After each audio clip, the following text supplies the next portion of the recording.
Hello people in the internet. Oh my, as I see the camera, this is exactly why we do the thing in the beginning of the stream. As I can tell, my camera is just not in the right spot. But there we go, the camera is all set up, guys. And obviously, first thing to notice is I'm not wearing my glasses today. The very, very famous glasses, unfortunately, are not going to be put on today.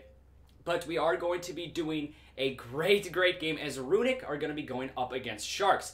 Obviously, as you guys all know, before a stream and before any type of recording process, I always like to take a second, make sure everything does look good, and make sure that everything is just kind of going the way that it needs to be going. I'm looking over here at the FPS and things like that. Everything does seem fine. We're looking good on my end of things. We're looking good on the timer. Everything does look fine. All of the players are already in the match, so we can get going and rolling right away. But everything does look good, so I think we will be able to get right into it. But before we do, I'd like to introduce my co-caster, Sharx. Welcome back. Hello, everybody. My name is Sharx, also known as Tyler, also known as a variety of different names. But I hope you guys are doing great. I am doing great, and I'm ready to cast this game. Today we have Sharx going against Runic. Now, Sharx is doing very good right now in the standings. They're 3-0, they're undefeated, and not only that, they have been doing amazing in a bunch of other leagues. They're an ESA invite. When it was still a thing, they were in WAS invite. They just recently took 3rd place in a Damage Inc. tournament, so they're doing very good right now. So that has to be a little bit intimidating for Runic, but they have a lot of good players as well. As we can see, one of their newest pickups is going to be Wolfywig, and he is actually a former Challenger League player in Latin America. So a lot of talent on that roster, and they are coming off of a decisive victory against Evolve Esports as their last game. So they got that momentum riding. Yeah, both teams, obviously, there's a lot of momentum driven right behind them. And obviously, if you guys have not been keeping up with the Discord, there has been a lot of moves. A lot of players going off of teams and a lot of players being brought into teams. And one of the teams being involved in that has been Runic. We've seen them. They picked up Repis last week, and he was just absolutely phenomenal right next to Stance, who, if I'm not mistaken, put up 22 kills in one of the matches, which is just absolutely insane. So Stance and Repis, they are 2 pickups that are just very, very good for Runic. And obviously we see Wolfie coming in as well. They have a very nice lineup, and it's really starting to shape very, very well. And if I'm not mistaken, they've played Wolfie before. They've played with him not just for today, not just for scrimmages in like about a week. They've played with him for quite a long time. So there's a lot of chemistry there. But do not count out Sharx as well. Sharx have been together for very, very long. And not only have they been together for very long, but they've been successful for very, very long. They've been a very solid team. So both of these teams, they're looking really, really good. And it's going to be interesting to see, will Sharx continue their win streak, or will Runic capitalize on the win they got last week? Obviously, the map bans have just came in, so let's take a look at those. So the first map we're going to be going to is going to be Coastline. Coastline is a very interesting map that is going to be Runic's pick. Then the second map is going to be Border, and well, we're very, very, very familiar with Border. And then the last one is Oregon, and I can say the exact same thing about Oregon as I can say about Border. Obviously, though, Oregon being the decider, it's just kind of a map that gets thrown in there. But seeing that Runic has picked Coastline and seeing that Sharx has picked Border, what are your first takeaways? Well, you know, I was originally going to say that Coastline is that map where, you know, if you're going to choose it, you have the strategies for it. But we've recently seen that it's been a very popular map in Pro League. A lot more strategies coming out, a lot of different ways to actually hold sites that make it all viable. So I would say it's starting to get a little bit more popular into the meta. So this might just be based off of that. You know, there's a lot of pro teams where you can get strategies from. Oh, for sure. And it's getting a lot of playability, especially in North America. As for Border, you know, Sharx is a solid team. They've been around for a while. I'm sure that they have plenty of strategies for that. So that might just be kind of a comfort pick for them, because every single team obviously has strategies for Border, but when you've been around that long, it's going to be very difficult for Runic to actually take that map against Sharx. And because Sharx has been around for so long and Border is a map that's picked so often, that means they've played Border a lot.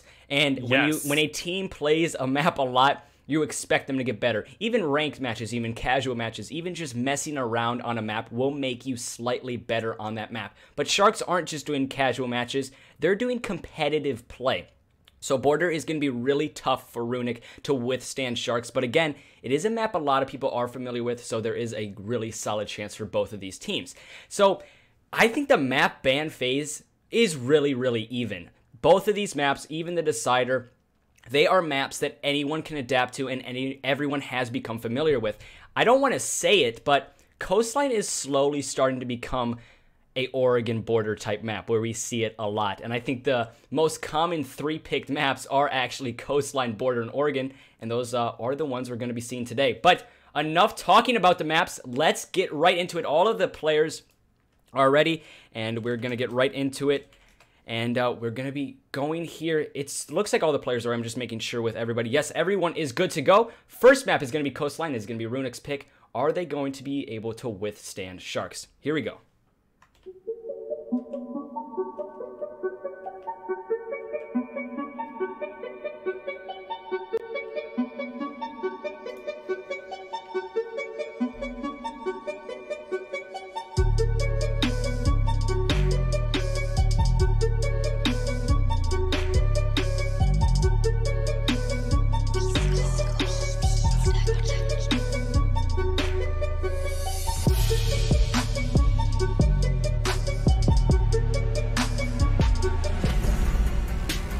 All right, guys, here we go. And this is going to be very, very interesting. Obviously, the ban phase is one of my favorite phases. And I apologize for the little screen in the top right that popped up. That is a media source we're going to be testing out later today. And I hope you guys enjoy that. It's obviously might not go as planned, but I'm hoping it does. But Sharx versus Runic, the operator ban phase is my favorite part. Let's see what happens here. Now, Runic, they are going to have the first ban, and this is going to be an attacker taking off the board. So Blackbeard, you know, as you said, either Blackbeard or Glaz is usually going to be one of those banned down. And as you can see, BB is going to be the one that falls today. Before moving on to Sharx ban right now, it looks like they already know exactly what they're doing, wasting no time at all in deciding this. And we're going to see Glaz taken off of the board as well. So that's going to be both of those kind of long-range DMR operators wiped off of the map right now. Very smart move, especially since a very common strategy now is to get onto that little garage building outside of the penthouse window and look inside. So that's kind of trying to mitigate that. That was actually, Sharx ran into a couple problems with that exact spot as Miro is going to be taken out. Not very surprising as well. These first 3 bans have been very, very common bans. But Sharx actually did have a slight problem with Pathos running a Glaz on that garage area going up that ladder. So I think that's why they are banning that one out. And I think that could just be because they don't want to deal with the Glaz. I mean, nobody wants to deal with the Glaz. Nobody wants to deal with the Blackbeard. That's why you see those bans coming out. All 4 of these bans are very, very common bans. I think both of these teams are just trying to stick to the basics, get rid of the ones we don't like, and let's just play the game. Yeah, kind of taking the meta operators off of the board right now, but they still have plenty of options to choose. They still have Smoke, they still have Buck, they still have Dekebi, they still have Ying and Blitz. There's a lot of options there, and there's a lot of powerful guys that are still going to be around. And as we can see, a couple of those guys are already getting pulled out right now. Maestro and Vigil are going to be on the defensive side along with Pulse. So this is probably going to be a very roam-heavy strategy. Especially with Legions as well. It's also kind of going to be a yin and yang, where while they have a lot of roaming capabilities, they do have site defenses with the ADSs, the Evil Eyes. So it's going to be a little bit difficult for the defense, for the attack to actually push onto the site. But the good thing for Sharx right now is they have a lot of utility to get rid of that.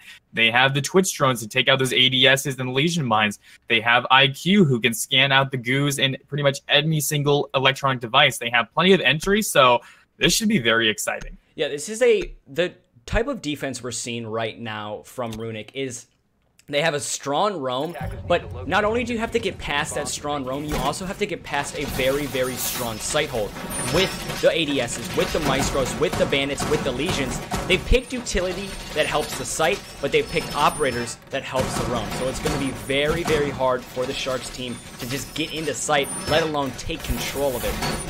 The only thing Runic really need to do right now is they need to keep their operators alive for a significantly long time. The reason that is because Maestro and Legion are the 2 operators you need to stay alive late in the round. Solely due to the fact you want to have that intel and you want to just have the more goo mines as possible. If you guys don't know, I'm pretty sure a lot of you do, Legion gets stronger as the round goes on. The more time Legion is alive, the more goo mines he gets. So right now, Runic just gotta value their life a lot and just try to gain a lot of control in the roam without kind of sacrificing too many bodies.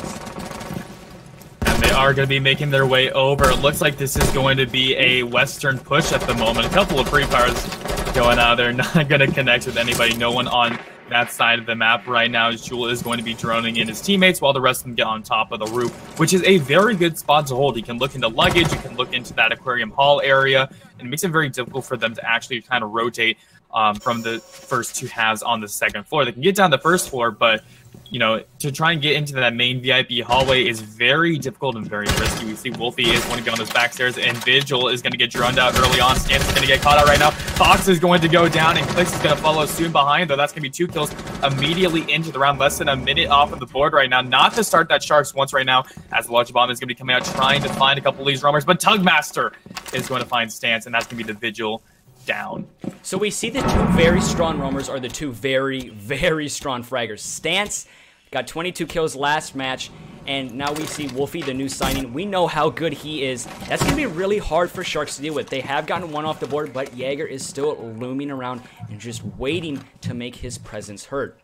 He has already gotten 1 kill, and it's going to be up to the REDCUBE and the Hibana really to just kind of say, you know what, we got to stop this roam, let's get into that site. Tugmaster hasn't really found himself inside. It's just as I say that, he does find himself inside, joining REDCUBE in the attack here, and they definitely have slowed down their attack significantly. When you look at the way Sharx play, they like to come out very, very fast at the very beginning, but because we saw both of those roamers get 2 kills very early on, that fizzles that fizzles the high speed attack out really, really quickly. So that's why you see right now they are taking their time a lot more.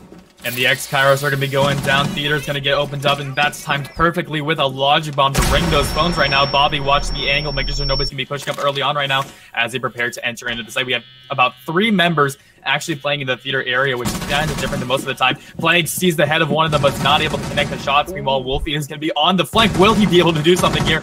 Slowly making his way up to the stairs as Bobby's going to find a kill on to sniff in and follow close behind as Reapus, which means this is a 2v3 round. Tugmaster taking a lot of damage, however.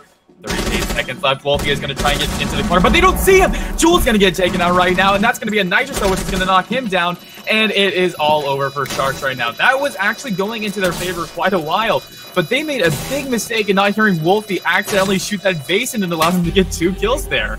Wolfie almost messed up that entire roam, but then he turned to be the most influential operator in that entire round. That just shows how Rainbow Six can just flip things on its head. We saw that entire round, Wolfie was just kind of laying back and just waiting for a very good flank. He got to that position, and then he pre-fired the vase. At that point, I'm thinking, uh-oh, he's going to get heard, and he's going to get flicked down, and he's going to die. There goes the roam, there goes the round for Runic. Instead, they don't hear him. He gets 2 kills, and so does, and Plague gets the last kill. They gain control back of site, and they get the diffuser. What a way to bring that round back. Runic, they started out good early, then they started going back in Shark's favor, and then they took it back right at the end with an impressive roam game there from Wolfie. Yeah, and you know, that just has to do with timing and patience, knowing when to go and where to be in order to prepare themselves. And if we notice, Sharks didn't even clear out those stairways. They didn't throw any drones down there. They weren't having anybody watching the angle. They just kind of assumed that, okay, there were 2 roamers, the rest of them have to be on site. But in reality, you know, there was obviously Wolfie who was doing that kind of off-site anchoring. So not technically roaming, but still enough to where it allowed him to get a really, really good position onto them. And we could see it cost them. And it's very interesting to say the off-site anchor idea, because in the beginning, you saw Jaeger, he was close to site, and then he kind of played a little bit of a mind game with Sharx. And what I mean by that is, as we saw the round go on, instead of coming back to site, he actually went farther and farther away. Sharx aren't expecting that. They're expecting, okay, everyone, like you said, everyone's got to be back on site now. Let's focus on site. Let's try to get a plant down. They got the plant down, but then they realized, wait a second, where's that Jaeger? Oh, he's right behind you, and he's going to riddle a bunch of shots into the back of your head. So what a great play there. What a great roam by Runic. That's 1 round off of the board. Sharx, they play very fast-paced in the beginning, but that was the death of them, I think, early on. They lost 2 operators very, very quickly, and then they had to slow down and were not really able to gain back the momentum as much as they wanted. Yeah, and you know, also about the site as well, we can talk about how this site really wasn't used too often. Most of the time, if you won Penthouse Theater, you were going to be going hookah, but we see with the changes and as this gets closer into the meta, a little bit more mainstream, it's becoming a lot more popular. There's a couple of reasons for that. One, it allows you to roam pretty easily, and along with that, it's very difficult to actually push onto the site, even though there is relatively good access to it due to the fact that you have a lot of long angles where you can set up mirrors, you can set up maestros, you can set up places for ACOGs on some of the GIGN operators. So that's another reason why it's so strong. But we see Sharx is going to be droning them out right now, and it looks like Wolfie is not going to be hidden this entire round as he's going to get spot out early on, so no flanking potential for him. Hopefully on his part, gets a couple of pre-fires, but he's forced to retreat back right now. You can see Reapus is just kind of hanging out in the bar right now, just chilling, taking a load off before waiting for the rest of Sharx to push their way inside. Fox trying to find somebody in Aquarium, not going to spot anybody out just yet, instead watching the angle as a logic bomb is going to be coming out, trying to find out where those roamers are. It seems like they're really focusing on getting these guys either off of the board or bringing them back onto the site. Stance is going to run into somebody, and Clicks is going to be on the winning end of that gunfight. Great shot coming out from him. That's the Vigil off the board once again early on. So that long angle, you're never going to win that. With that ACOG and with such a powerful gun on that IQ, that's a very hard battle for the Vigil to win. Even when the Vigil, I think, did see that IQ first, just not able to get the correct aim. So that's one roamer off of the board, but that has been a lot of time invested into clearing out just one. And look, you can still see here, Reapus is in an offsite position, Sniff is in an offsite position. The only person on site is going to be that Maestro of Plague. So there's still a lot of roam clear and a lot of work to do for Sharx, and they are slowly running out of time, so they got to get something rolling here very, very quickly. Yeah, we can see right now they are going to be pulling up the drones and the E1Ds to take out a couple of those canisters, and he's going to try to do that ADS. I don't think he'll be able to do it. Nope. Unfortunately, that Jaeger device is going to be staying there right now and sniffing, hanging out in the bathroom. While Reapus watches the stairs onto Cool Vibes, he does hear a drone, however, and it looks like he's going to try and go for it. He's going to retreat back. He is going to get spotted out, however, and he's not able to actually get the drone off right now. Said that Evil Eye is going to have to do it for him. Jewel is trying to find out where he is. The thing's coming up, but Reapus with a great shot. The Heavy taken off the board right now. That's going to even up to a 4v4, but Fox is going to take back the lead for his team as Wolf is going to get taken out. Right now, Clicks is trying to watch that. They're trying to get out. Reapus' stun rates are going to be going down, but Bobby's going to get sent in to be injured today as a frag is going to be tossed out. But Reapus finds the second one. Fox is going to take it on. Tugmaster has to get 3 frag right now, but he is going to be able to do so. Reapus' reign has ended at the moment as Plague and Sniff and rotate back over to the kitchen side. 12 seconds left. They have to begin to push onto those, but they have to push to the remote gas grenade. Plague is going to get into a gunfight, and Tugmaster is going to get slain through the smoke grenade right now. A couple more shots onto that, and it looks like they are trying to push on the side, but they just don't have enough time. And Runic will take round number 2. We said it at the very, very beginning. We said, look how much time this roam is taking out of the push. And you see that effect all the way until the end. They had 0 time to get that plant down. That roam from Runic, sometimes you don't want to put so many bodies on the roam, but they did that so well. They put, I think, 4 players on the roam, and as I am seeing a couple issues here with the screen sharing. We're going to be getting that addressed here very, very quickly. But before we kind of go into that, actually, I want to do that right now. But as I'm kind of changing this, another thing to talk about is just the time management from Runic and how they've been able to just slow down Sharx so much. That could be the difference maker here. That could be what changes everything up. Yeah, I'm definitely going to have to agree with you there. And it looks like they are going to be pulling up a couple of different operators. Now we can see that Valkyrie is going to be pulled out. And, you know, she's a very good operator in the sense that you can really work with your team in doing so. But as I'm saying, that the 6 pick is going to be coming out. And once again, Maestro, different cameras, but relatively the very similar position. Only the difference is he's a 3 armor with a kind of mech gun versus Valkyrie, who has the MPX, which is very powerful and allows for her to play a variety of roles, whereas Maestro can really only do one thing at one time. But it looks like Sharx is also not going to be really changing anything up just yet at the moment. They are going to be going back to Penthouse, but they do have a Thermite instead of a Fibana. So that might mean that they're going to try and push on a VIP and get control of that instead and open up the wall. What is going to be interesting to see here is, will the roam game and the roam dominance continue from Runic? Will they continue to put a lot of bodies into the roam, or will they try to change things up? Because the problem is with kind of fixing something that's not broken in Rainbow Six is, the saying goes, everybody knows it, don't fix it. Don't fix something that's not broken. But in Rainbow Six, you kind of have to. And the reason is because you're going up against teams, especially teams like Sharx. Their ability to adapt is almost second to none. They're going to catch on to your playstyle very, very quickly, and they're going to find a direct counter. So sometimes, no matter how unbroken it looks, it still needs fixing. And it's going to be interesting to see, will Runic fix the unbroken, or will they kind of keep going with this very heavy roam playstyle? Yeah, you know, so we're going to have to figure out who is going to be on the winning end of that. Wolfie's playing in a very similar spot right now, although I don't think he's going to have as much success as he did on round number 1. You can see that they are going to be doing a bit of a different push. We can see this is where the adaptability comes in. Instead of spawning on the west side and pushing that way, they are going to do the exact opposite. We can still see clicks, though. He is on that billiards window. He does have very good control of that as Bobby repels down as well. But Jewel is already inside VIP right now, and they have basically complete control. It looks like that Evil Eye is going to get spotted out, and so is the REDCUBE. Each of them are going to be visible to each other, and Plague is watching that angle with Reapus. A very good situation on that Hall of Fame hold right now. 1 minute in right now, things are going to be going on, but Jewel is actually going to find a kill on Reapus, who's got a little too greedy and peeked out a little too far for his own good. That's going to be a kill early on in favor of Sharx. Stance is able to get a trade onto Box, though. That is the roam game coming back to life once again here. Just Stance sitting on these stairs. It seems like simple places for the offense to clear has been where the roam game has just thrived. We've seen Wolfie in this exact same position as he's very, very close to Vigil once again. They've been kind of just sitting downstairs in this main lobby waiting for a push, and then they're going to get that flank established. Sharks need to recognize that very, very quickly, and just like that, again, Stance in the exact same spot, not even losing a lick of health, is able to kill clicks. This roam game from Runic, it's so simple, but it's working so well.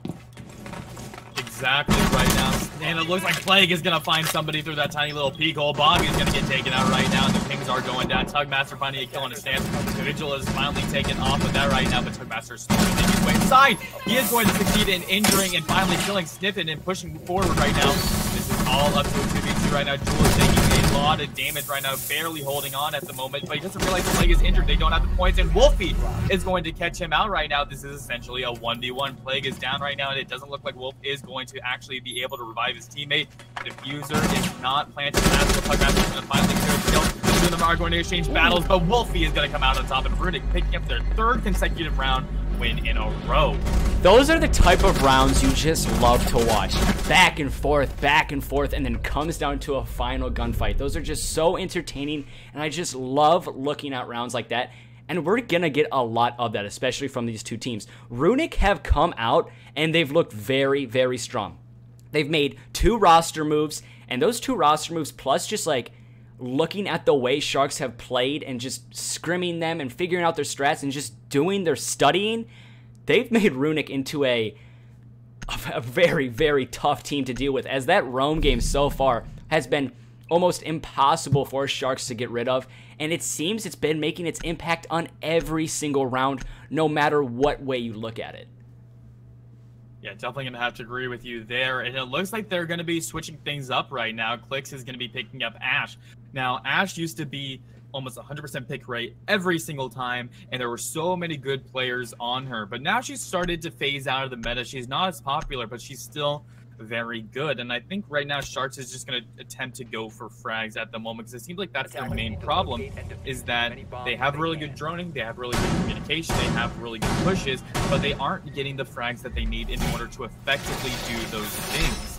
Right now, we can see, though, that they are switching over to Hookah Bar, which is kind of an interesting choice. Typically, those aren't going to be selected too often anymore. In the past, yes, Hookah was the 2nd best site on the map. But now it's not very good, and it's mostly because there's a lot of strategies to counter most of the ways that people can push onto that, especially if you gain control of Aquarium as an attacker, which is very easy to do in the sense that you can really only have one person playing in there because of how small it is. It could definitely be a problem for the defense. And I think one of the major problems with a lot of sites in the game, but it makes Rainbow Six such a good game, is the fact when you play a site over and over and over again, instead of that being a site that favors the defense, it's slowly going to start favoring the attack, solely due to the fact they know what they're going to expect. They know what they have to do to counter it. They know what they need to bring to the table in order to win that round.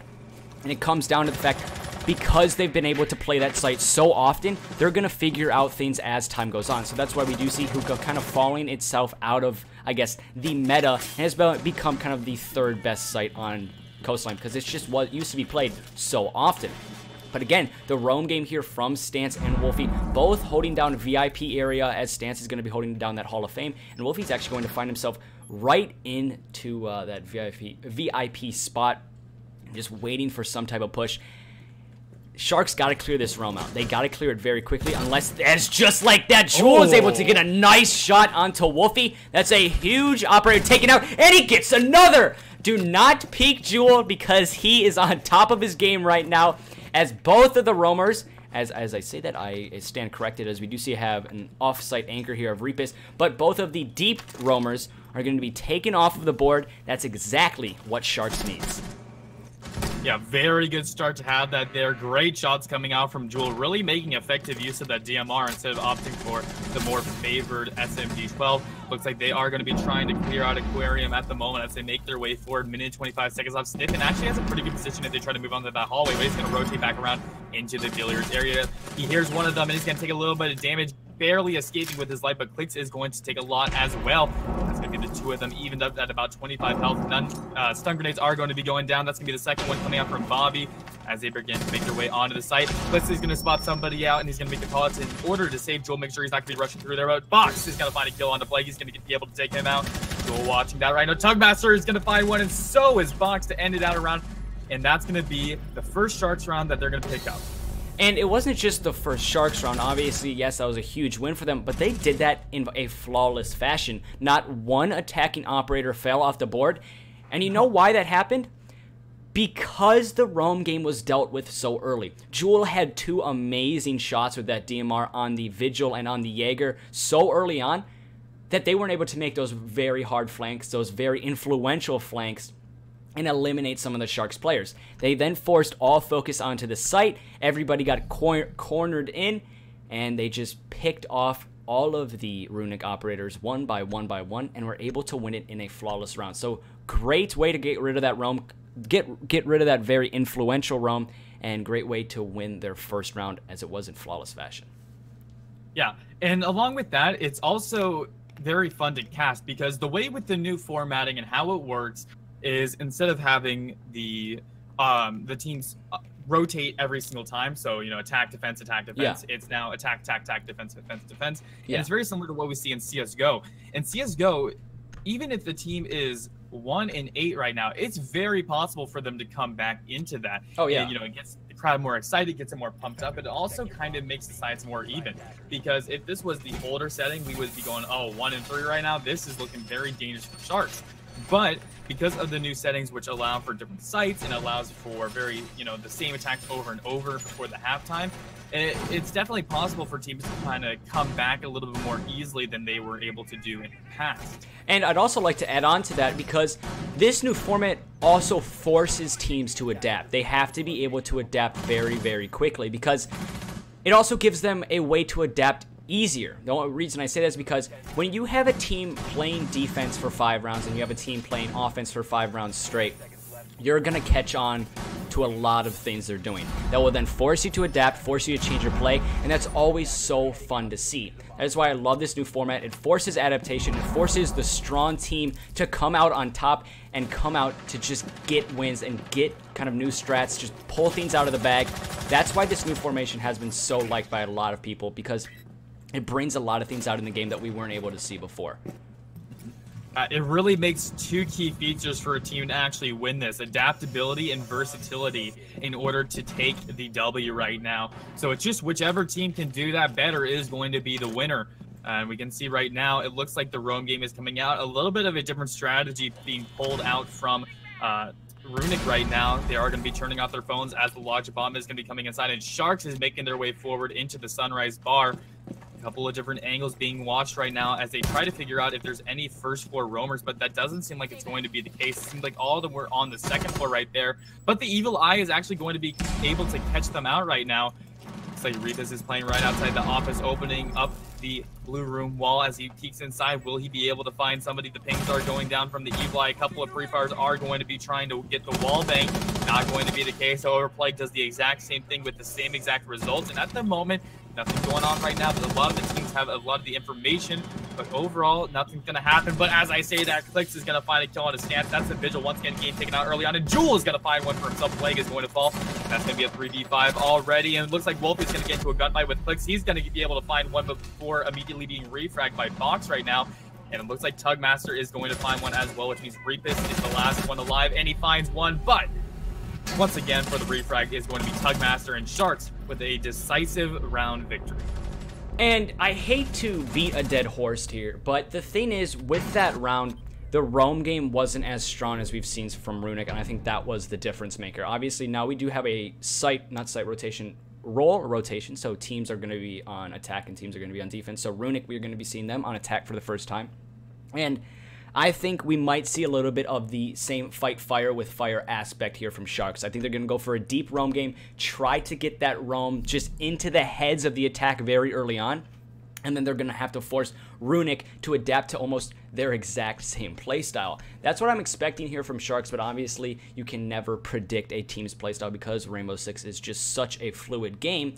But we saw right there, I think the team that adapted better was definitely Sharx. The first 3 rounds were all Runic. And then after that, Sharx figured out what exactly they needed to change. They got rid of that roam quickly. They made that roam just not as influential. And just like that, they won 2 rounds. So now it's going to be up for the attacking team of Runic to just kind of gain some momentum back, because right now, Sharx are getting a lot of confidence after those 2 wins.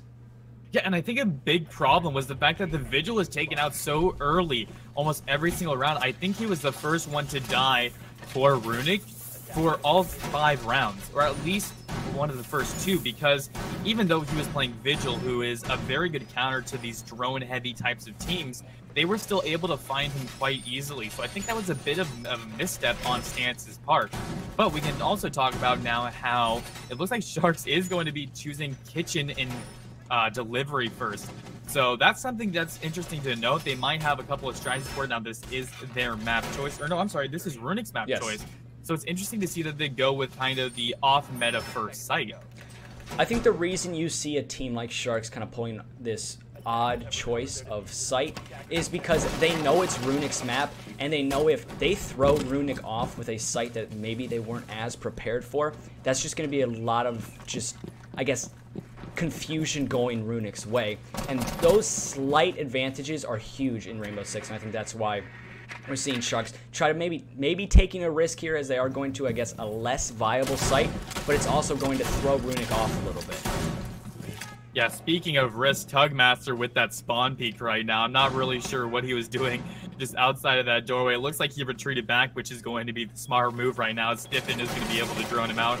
2 of them are going to be on that hookah balcony watching the angles. Now, they do know that there is somebody on Cool Vibes, and they do have a couple of operators watching those angles right now as they prepare to get into the site. But it's very interesting that they're almost a minute into the round and they haven't actually pushed on that Plague, though. He's not going to actually spot the player on Aquarium Hallway. Big mistake and a big missed opportunity coming out from the Zofia. A little bit of an error on their part, which might allow somebody to get the flank from Aquarium. Stiffen watching VIP and Cool Vibes trying to spot any of them out.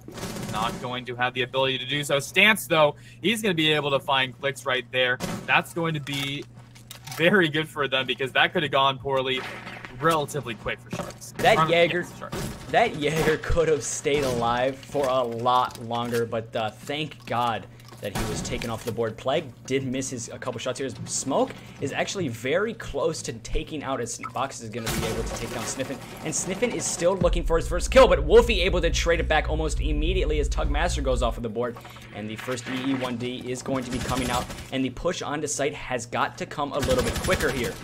Sophia is going to be in a fight here with the castle, is able to win that gunfight. It's going to be all up to Jewel and Bobby, who are just going to be waiting down here in sight. And right now, the attacking team, they don't have a lot of time, and they also don't have a lot of control of the site. So right now, the defense, they're just going to be holding their angles, they're going to be holding their lines of sight, and just waiting for this last second push to come in. And Wolfie is going to be droning out his teammates. It looks like that was going to be Bobby, who was spotted out, who's going to toss one of the remote gas grenades, but that wall's going to open up completely. Meanwhile, Runic, they are going to be opening up a second wall right now. Bobby's going to peek out. He's going to succeed in finding a kill. And it looks like the refrag isn't coming out just yet. The E1D charge is going to be popped off by Wolfie right now as Jewel watches the angle as they rush inside. And it looks like Plague is going to get taken out right now. He's not able to succeed in finishing off the kill. And Wolfie is going to punish that heavily. He's going to be able to take him out. But Bobby gets the immediate refrag. And this is essentially a 1v2 because actually I forgot that Plague's playing Zombie, so he's going to be able to get up, and Reapus is going to clean it out. And Runic finally getting another round on the board after 2 consecutive losses. You know what's really interesting to see is we've seen 2 players that have been brought into the Runic squad fairly new. Yes, don't get me wrong, they've probably played before this because a lot of experienced teams, before a player gets offered a spot, they'd go through countless tryouts. I actually was talking to you about this yesterday. I think about 2 weeks is like the limit for a lot of teams. You play with them for 2 weeks. If they like you, you're brought in. If they don't, then maybe you can wait till next time. And what we're seeing is we've seen Reapus and Wolfie, the 2 relatively new, as like I said, relatively new. They have been brought in and they've been very, very good. They've been huge impacts for this Runic squad. They have been 2 of the, I think, most standout players for the entire team for not only this week, but also last week. And those were the times they were brought in. So it's very interesting to see the new signings. Runic were very smart with who they picked, and they have made themselves a very strong team, as they are 1 match away here against Sharx, who have not lost a map yet. Not a round, not a series, a map, a single map. They have not lost 1 map yet, and Runic are 1 match away from match point against Sharx. So they're looking really good right now, but never count Sharx out because they are just so good at adapting.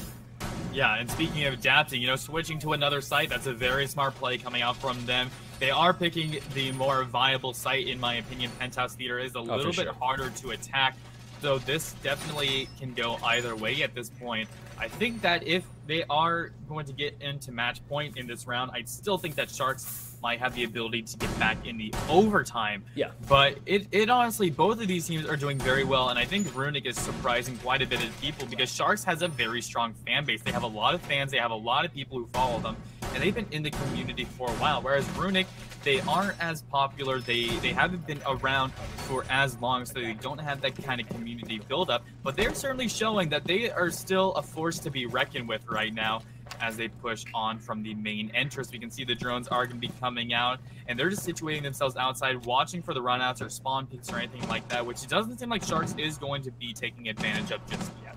Runic, I think the reason they are watching for those runouts and spawn peaks is because they played against the very, very aggressive Evolve last week.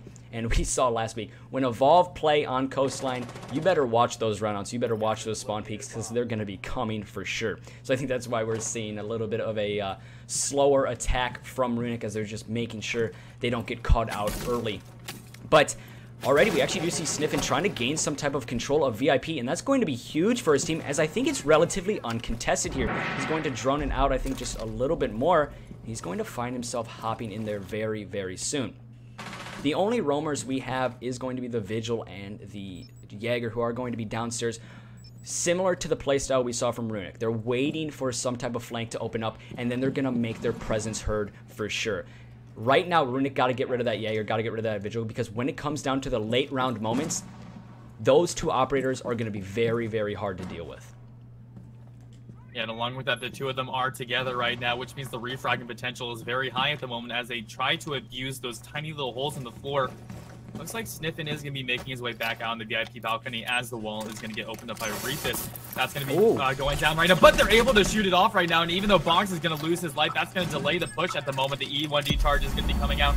Looks like they aren't going to be able to stop that second exothermic charge at the moment. Blix is making his way up onto Cool Vibes, preparing for the flank. Will he get one? That's at the level of Wolfie right now. He doesn't realize that there's somebody in Hookah, but he gets on his drone at the exact perfect moment. Jaeger's going to get spotted out right now. Wolfie is watching that angle like a hawk, but I think Clicks is going to retreat back instead as Jewel takes a lot of damage. I'm not sure from what, but he is at 1 HP right now, and Stance is going to finally finish off that kill, but Bobby's going to immediately breathe frag that, getting revenge for his team as Sniffin watches the back angle. Bobby making his way over into the site. Will they be able to get the diffuser down? Diffuser is going to be planted by Reap as the E1D charge is going to delay them in an attempt to actually stop that push.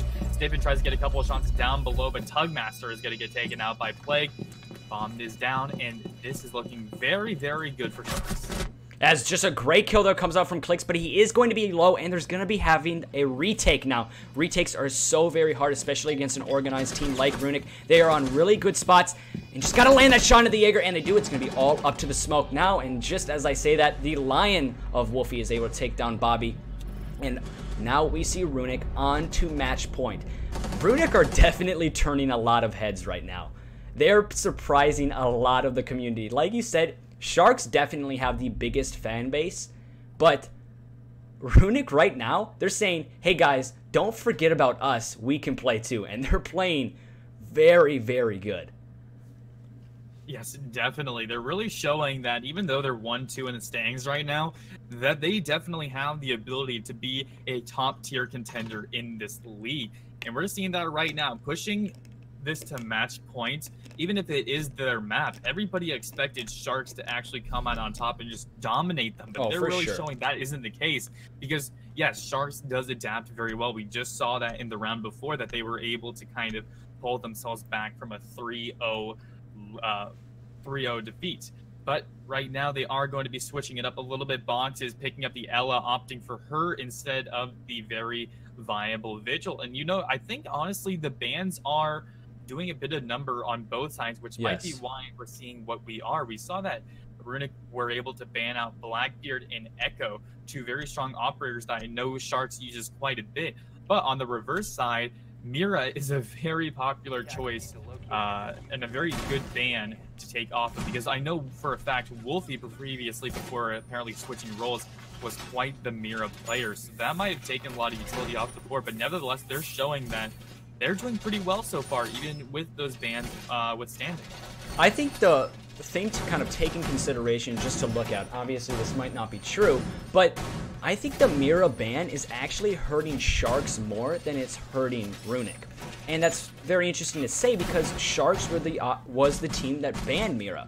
Because we saw a couple moments last round on Penthouse again, where they're almost trying to play with a Mira as most of the time as I'm zooming in this wall. This is where you put a Mira most likely, just to kind of gain some control of Hall of Fame area and just kind of just other lines of sight that get granted with the Mira.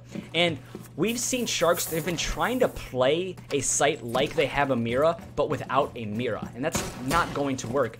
And I really think the Mira ban didn't really affect Runic when they were on defense, but right now, just the way Sharx is playing and what I've been seeing from them, I think that ban hurts them more than it did hurt Runic. Yeah, I'm going to have to agree with you there right now, but the repels are going to be coming up, and they're staying themselves on to the VIP balcony. Tugmaster watching the angle, not really a whole lot going on. A couple of pill bottles taken off of the table by Jewel right there, but we can see the roaming game is going to be a little bit different, whereas was focused on the second floor roam to watch that. It's on the first floor, but Clicks is about to run into Wolfie, and it looks like he's going to go down right there. Great shot coming out from him, a very fantastic pick, which means none of those EE1D Lion charges are going to be used right now, and that's not the way that Runic wants to start this round. Yeah, they've lost a lot of utility very, very early. There's a difference between wasting your utility and then completely losing it.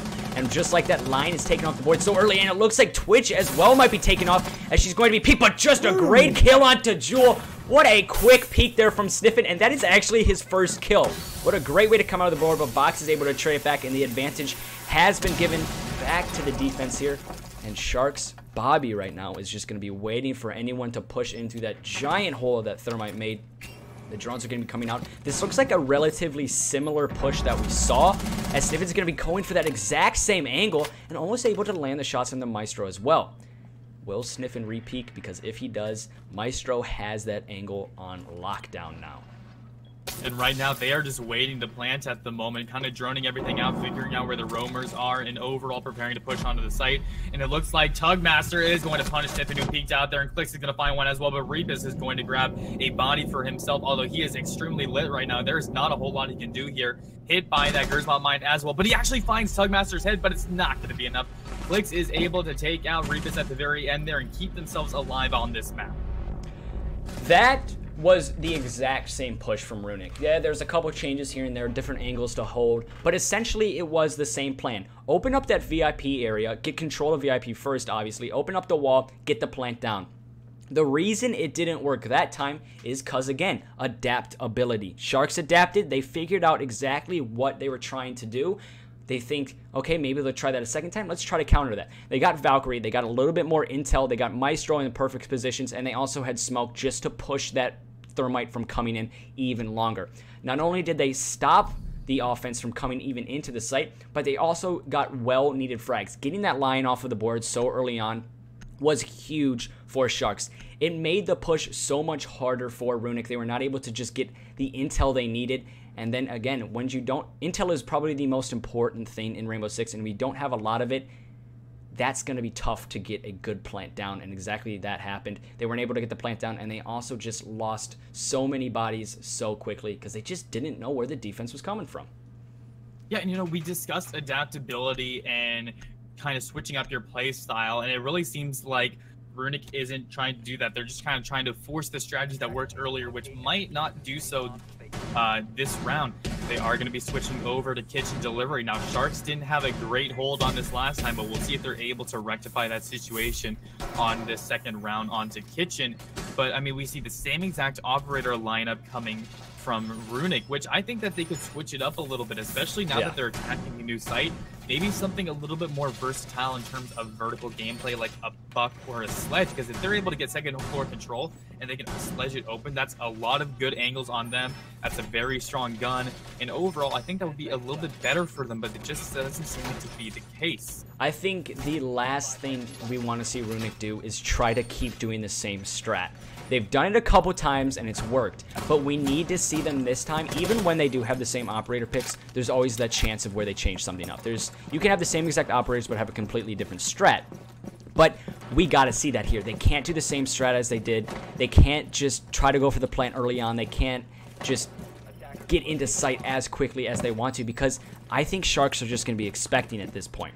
They need to change something up here, maybe get a couple new angles, just maybe do a different push from a different side.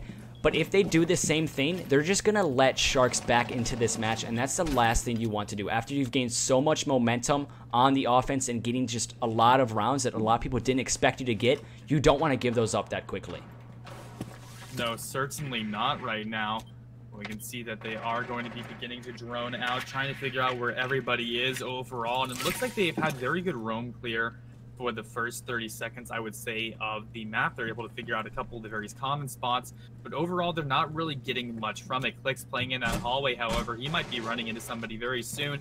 Tugmaster is going to spot out one of those drones. Meanwhile, Bond making his way over into the penthouse area. He's going to get spotted out and be forced to retreat back, as Sniffin is going to be peeking his way inside E when he's coming down. Sniffin is able to spot him out, but Box is going to take him out, but Clicks is going to go down as well. So that's one roamer kill and one roamer death as Stance tries to go for the free frag. Will he be able to get it? The answer to that is going to be a yes. Yes, he will be able to get the injured, and Box is going to go down. Wasn't sure if he was still alive. Yeah, I was really confused. That was an odd down animation. It looked like he was almost crawling, but in the end, he still does get the kill. So 3 operators left here, and just 3 more to go. If 3 kills come out, that means Runic win this map and will put Sharx onto their first loss of the season. But again, so much time and so much to see here in this round. It's going to be up to just individual skill at this point. The push is going to be coming down. All focus has been put down on the site.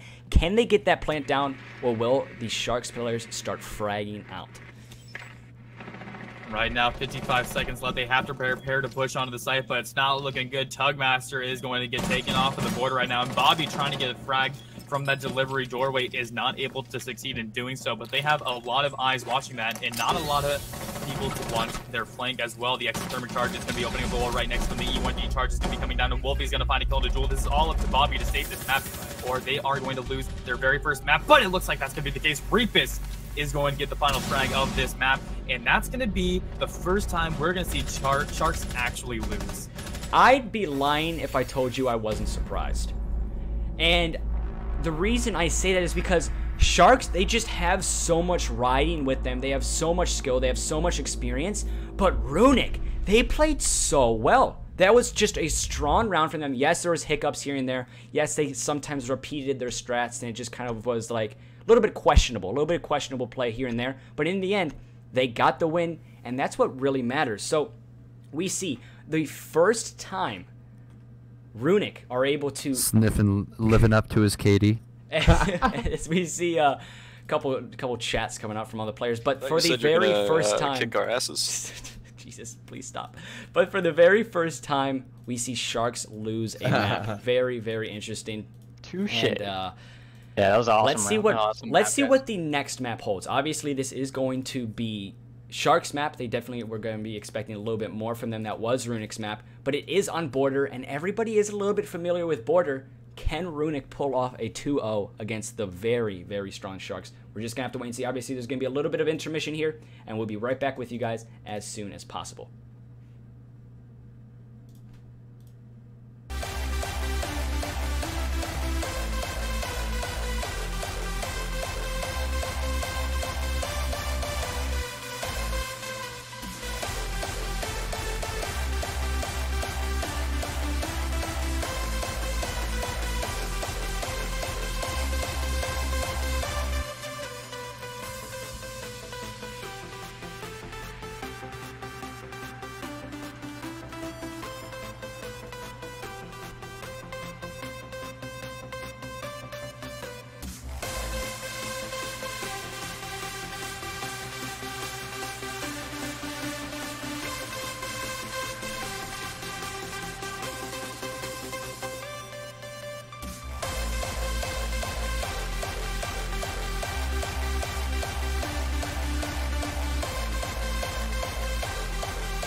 Alright guys, we are back here, and Sharx versus Runic, taking a very impressive win. Runic was on the first map, but this is going on to map number 2, and this is Sharx' pick.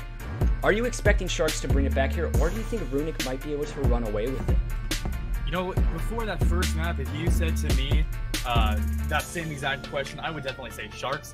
I've seen how they played on Border personally. I've seen how they played in general. They've been a strong team, and I don't really know a whole lot about Runic. But after that first one, I have no idea. We can see, though, very similar bans already coming off the board. Once again, Glass and Black, they're just getting no love today. They just don't. It's very unfortunate. If anybody knows how I play, they know I'm a solid Blackbeard main, and it's always so unfortunate not seeing play as Mira, the exact same bans so far. Are we going to see an Echo? That would be an exact repeat of last round. I'm expecting a roamer coming off of the board here. We saw how the roam game is so strong for both teams. I think Sharx, even though they are on defense first, they don't want to do with Runic on the deep roam. Oh, hey, you're right. Pulse is going to get taken off the board. That's a very smart pick for this map. Vigil doesn't really have as much of a, I don't want to say use, but there's a lot of open spaces where attackers could easily find him, so he's not too difficult to drone out, even with his ERC7 detector, or whatever it's called, a scrambler. Some weird technological word right now. But it looks like we are going to be heading into the real reveal phase, and I guarantee they are not going to be sticking with that Caveira. Here's the thing. I also want to say I guarantee that, but we've seen Box play Cav before, and he actually got a 4K with her on Villa, but unfortunately we won't be able to see it. That would have been very, very exciting to see, but like you said, getting rid of that pulse, that's a lot of vertical presence eliminated for the defense, because that C4 coming right underneath you, or sometimes just getting chucked through a window or chucked through anywhere, that's a threat. You do not want to be looking at a C4 in your face. As very interesting here, the first bomb site is not going to be up top. There has to be some type of strategy for Sharx. This is their map, and I guarantee this wasn't just them not realizing which map they accidentally voted for. So this is kind of a little terrifying, having this unknown factor of what they're doing. Right now it does look like it is kind of a standard setup at the moment, but it does seem like that they are doing a few tricky things. They're putting a couple of reinforcements onto that teller's wall instead of on those vents walls, so they might be trying to stop the push coming in from there, which is very curious. Maybe they're going to try and hold up an office, open up that hatch, and watch down from above, but I have no idea what to think of that. It almost looks like they're trying to expand the site out so they have more control of the map, just based on reinforcements and based on castle barricades, which is a very interesting tactic. As we see, Stance is going to be very confused on why he sees barricades here. It's just they're playing a really kind of turtle-style defense, locking up everything, but also having that vertical control. This is a very interesting hold from Sharx, and they've definitely done this before, and they have a tactic here that's... And look at... They've opened up the entire workshop wall as well. Wow.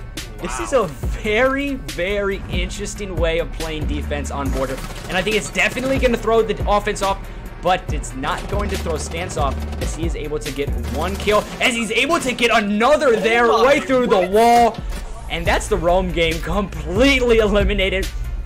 Stance, we've seen you put up 22 kills before, and we've also seen him do things like that. Gosh, has he been so good this year. And Bobby's going to be making his way back into the bathroom area. I don't think they actually expected to lose those two roamers so quickly, especially in such an insane and nutty way right now. Yokai drone is going to be coming out, and Wolfie's going to get spotted out, hit with a little bit of drunkenness as the Yokai safely retreats back.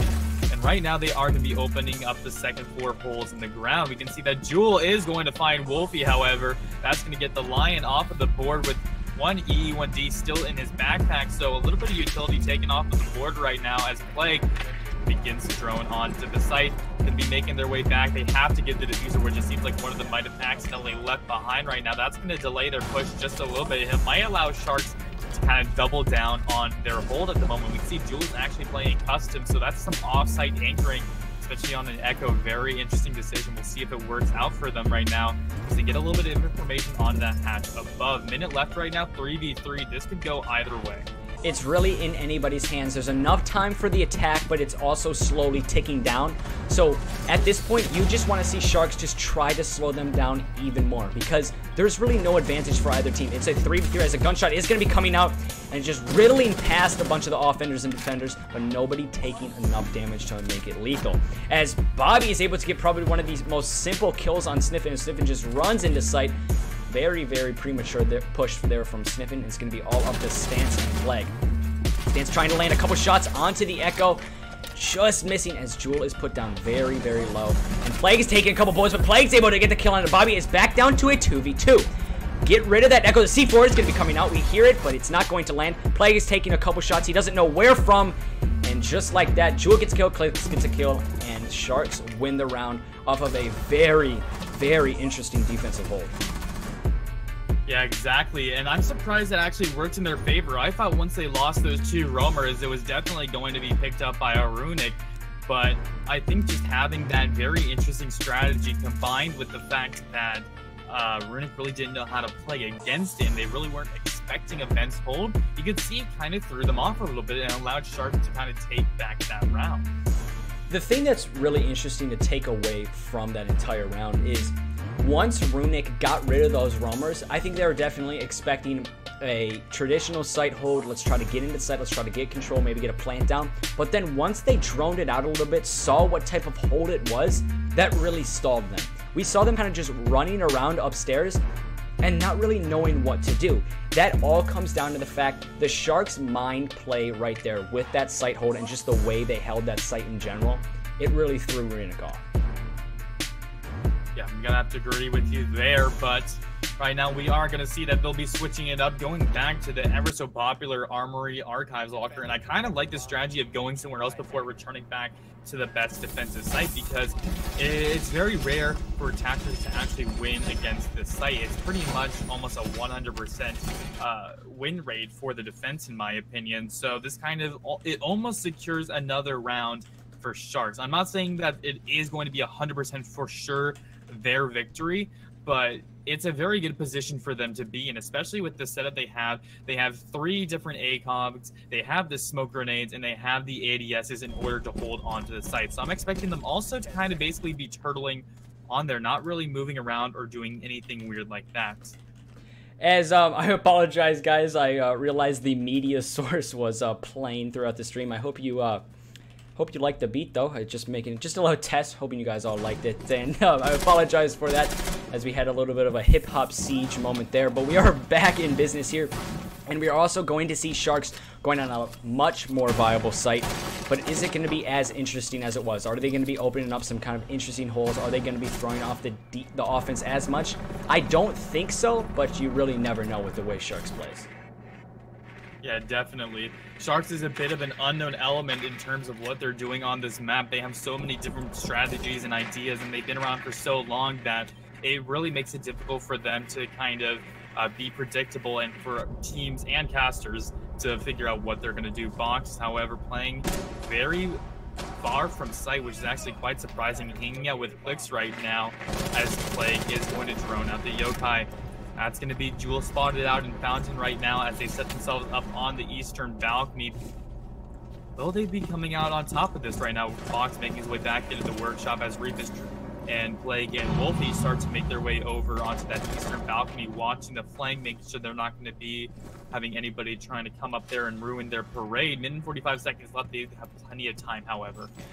getting control of this east side of the map is huge for the attacking team, and it looks like they've gotten it, but as actually Stance is going to be going down. Jewel's also going to be getting a kill and sniffing, so essentially right now it is a 5v3 as Bobby is finally able to finish off Stance. So 2 huge defensive kills there. Don't exactly know where from, and Clicks is able to get the down onto Wolfie as well, so no EE1Ds are able to come out there, and that flank from the roamers has proven to be so deadly, as now it's going to be all up to Flag. Trying to let a couple shots onto Echo, is going to see the dock, and that ACOG is going to win that battle every day of the week, and a very impressive defender round. Yeah, nice little 2-piece coming out from Box. As we say, that's a clip. But heading into round 3 right now, it might be Runic's turn to adapt and figure out what Sharx is doing. But the problem with that is they're unpredictable right now. They went Vents first time with an insane strategy that somehow worked in their favor for a 3v5, and then they went Armory and shook things up just enough to allow them to get the victory as well. Having a roaming dock, you really don't see that too often, but you can't fault it or make fun of it because it worked for them. And it's actually very interesting to note that whole roaming dock situation, because not only was it obviously a roaming dock, and you're kind of a little confused about that, but it was also a roaming dock who took back control of East Stairs. And just as I was saying, you need control of that east side of the map, we saw Doc completely push that area and force all of the attackers out. And again, getting that 2-piece on that eastern hallway was such a pivotal play. And it comes down to the fact that Doc was roaming in a position you wouldn't expect, and that's exactly why he was able to get those types of kills. Exactly, and once again, you know, it is the Doc. He is a 3 armor. He does have a fantastic MP5 gun. Looks is going to be able to take out one of the drones of Leon right there. A little bit of information taken off of the board, and you know, that's kind of one of the problems that some amateur teams have, is they really don't try to save the drones. Sure, you got to get a bit of information, got to risk that just a tiny bit, but overall, you kind of want to keep all your drones alive as long as possible. It looks like Sharx, however, they are going to be doing the same exact strategy that they just did. So we're going to see if Runic is actually able to adapt. So they're going to be doing the same thing. If they are able to figure out relatively easily, then they should try and think of a couple of weak spots. Maybe pushing into Tiller's office, using some of the utility, but having that pay off, and the fact that they open up such long sight lines that it could work out in their favor. But it looks like they are going to be going second floor instead, and not really hearing what I'm saying. And this is going to be very interesting to see. Will Runic be able to adapt? I really don't know. And the reason I just have no clue is because it's such an odd strat. It's such a kind of thrown up strat that we've never seen before, that I really think it's going to take Runic a couple more rounds than just one to kind of figure it out. We saw Sharx, they've won with this kind of idea before, and Runic, I don't know if they're ready for it again, because it's just so different. It's something we've never seen before. It's going to take a really strong team to be able to adapt to something like this. And along with that, it looks like Sharx is going to be playing a little bit safer. They're not going to be having as many roamers in these different spots, and it looks like no one's playing CCTV. They're just going to give that up for free. So now this is going to be a 5v5 push instead of a 3v5 push, and it was already difficult enough with just 3 members of Sharx. Imagine how it is going to be with the full squad. Master's back on his site, and Jewel is going to find the first kill of this round. Stance is going to get taken out early on. Unfortunately, no nice little 2K for him this time. Jewel is going to stop that almost immediately as he gets thrown out, watching the CCTV hatch, see if anybody's going to peek him out. Lion's going to roar right now. That's going to force all the defense operators to stand still, but Jewel is going to find his second one. Wolfie's going to get taken out. Can he find the third? No! Plague with the wall bang is going to end that, and that's going to turn this into a 3v4. Definitely in favor of Sharx, however, even though Runic has control of the second floor. Well, it's very, that's a really interesting transition there, but it's very interesting to say they have control of top floor because it's been almost granted to them. There was absolutely zero roam presence on that top floor, but now we're starting to see it as it goes into later in the round, as Castle is going to be finding his way up there, and also could be getting a very dangerous flank if he does not get spotted out here, and that his own Castle barricade is actually going to force him to rotate to a different side, and he might not be as powerful, but he is still able to get a kill that is going to be sniffing, knocked off the board. Habana of Plague is able to finally clear out that castle, and is back down to a 2v1. Yes, this is a definitely doable for Plague, but with just how kind of confusing this hold has been for Sharx, I'm definitely putting my money on Sharx right now. Not only do they have a very confusing hold, but they also have control of Diffuser.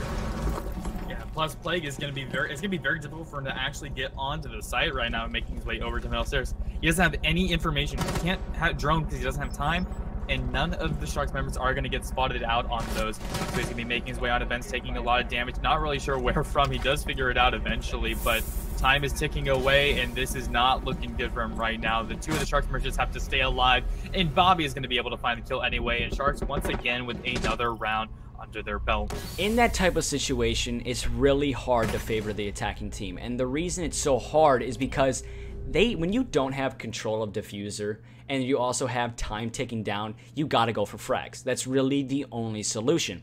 In that situation, he didn't have control of the Diffuser. It was very far, and it was watched with a hawk's eye from the Jaeger there. So he couldn't go for that Diffuser. He just had to search for frags. And in that situation, when the defense know, okay, this Habana just needs to get kills, all they're going to do is hide. The best solution to not get killed is to just not get seen. That's what we saw. The Jaeger stayed alive and the smoke stayed alive. Even they also got the frag on Plague. So just again, another strong defensive round from Sharx.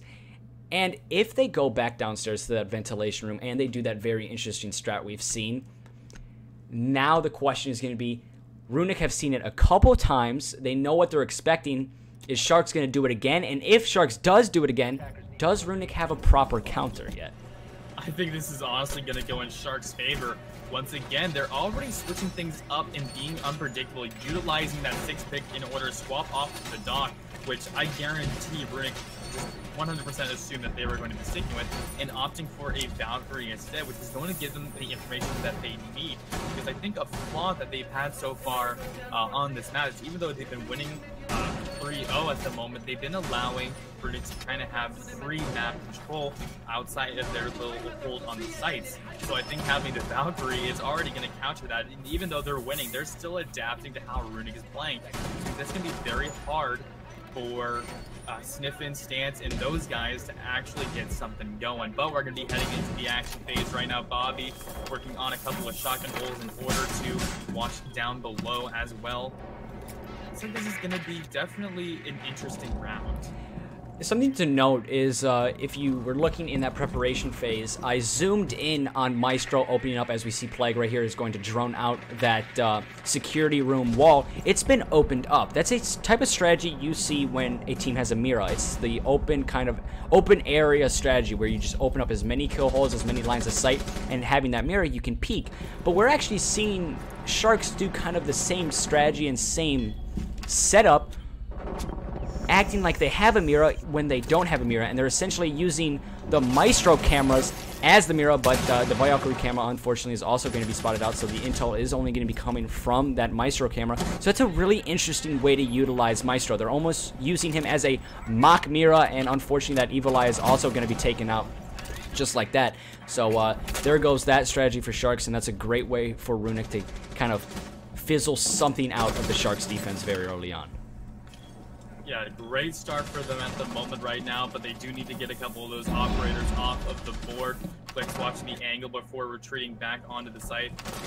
It's like Stance is going to be opening up that break from wall. That's going to give him a great sightline into office right now. But Box with the Nitrocell is going to be able to find Plague. That's going to be the Zofia taken off of the board early on right now as the rest of them start to repel and get up onto the site. Box is going to get refragged by Wolfie, however. That's going to even things up.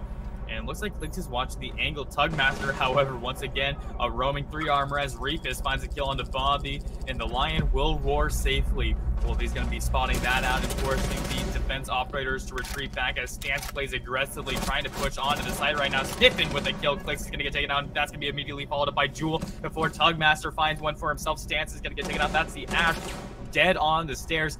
Tug's making his way over. He sees the free fire, and he's going to be able to do quite a bit of damage onto Wolfie, but not able to complete the kill. But Wolfie is actually able to save it, and Runic getting around on the board, finally on border. That was a very strong showing from Runic. They went down early on. They lost the Zofia almost immediately.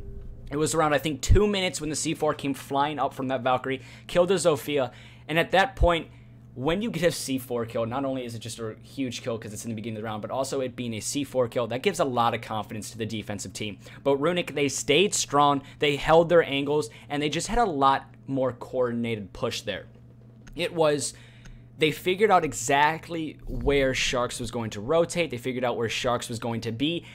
The only thing that kind of threw Runic off that round was Tugmaster roaming, but Tugmaster's not going to be able to pull off a really major play when it is a 1v4. So yes, he had some type of effect, but Runic just played that round a lot better than the rounds before. And obviously, as we're going, actually never mind, they're not going to be going back down the ventilation room, as I apologize, because you have to win the round if you want to change the site back down.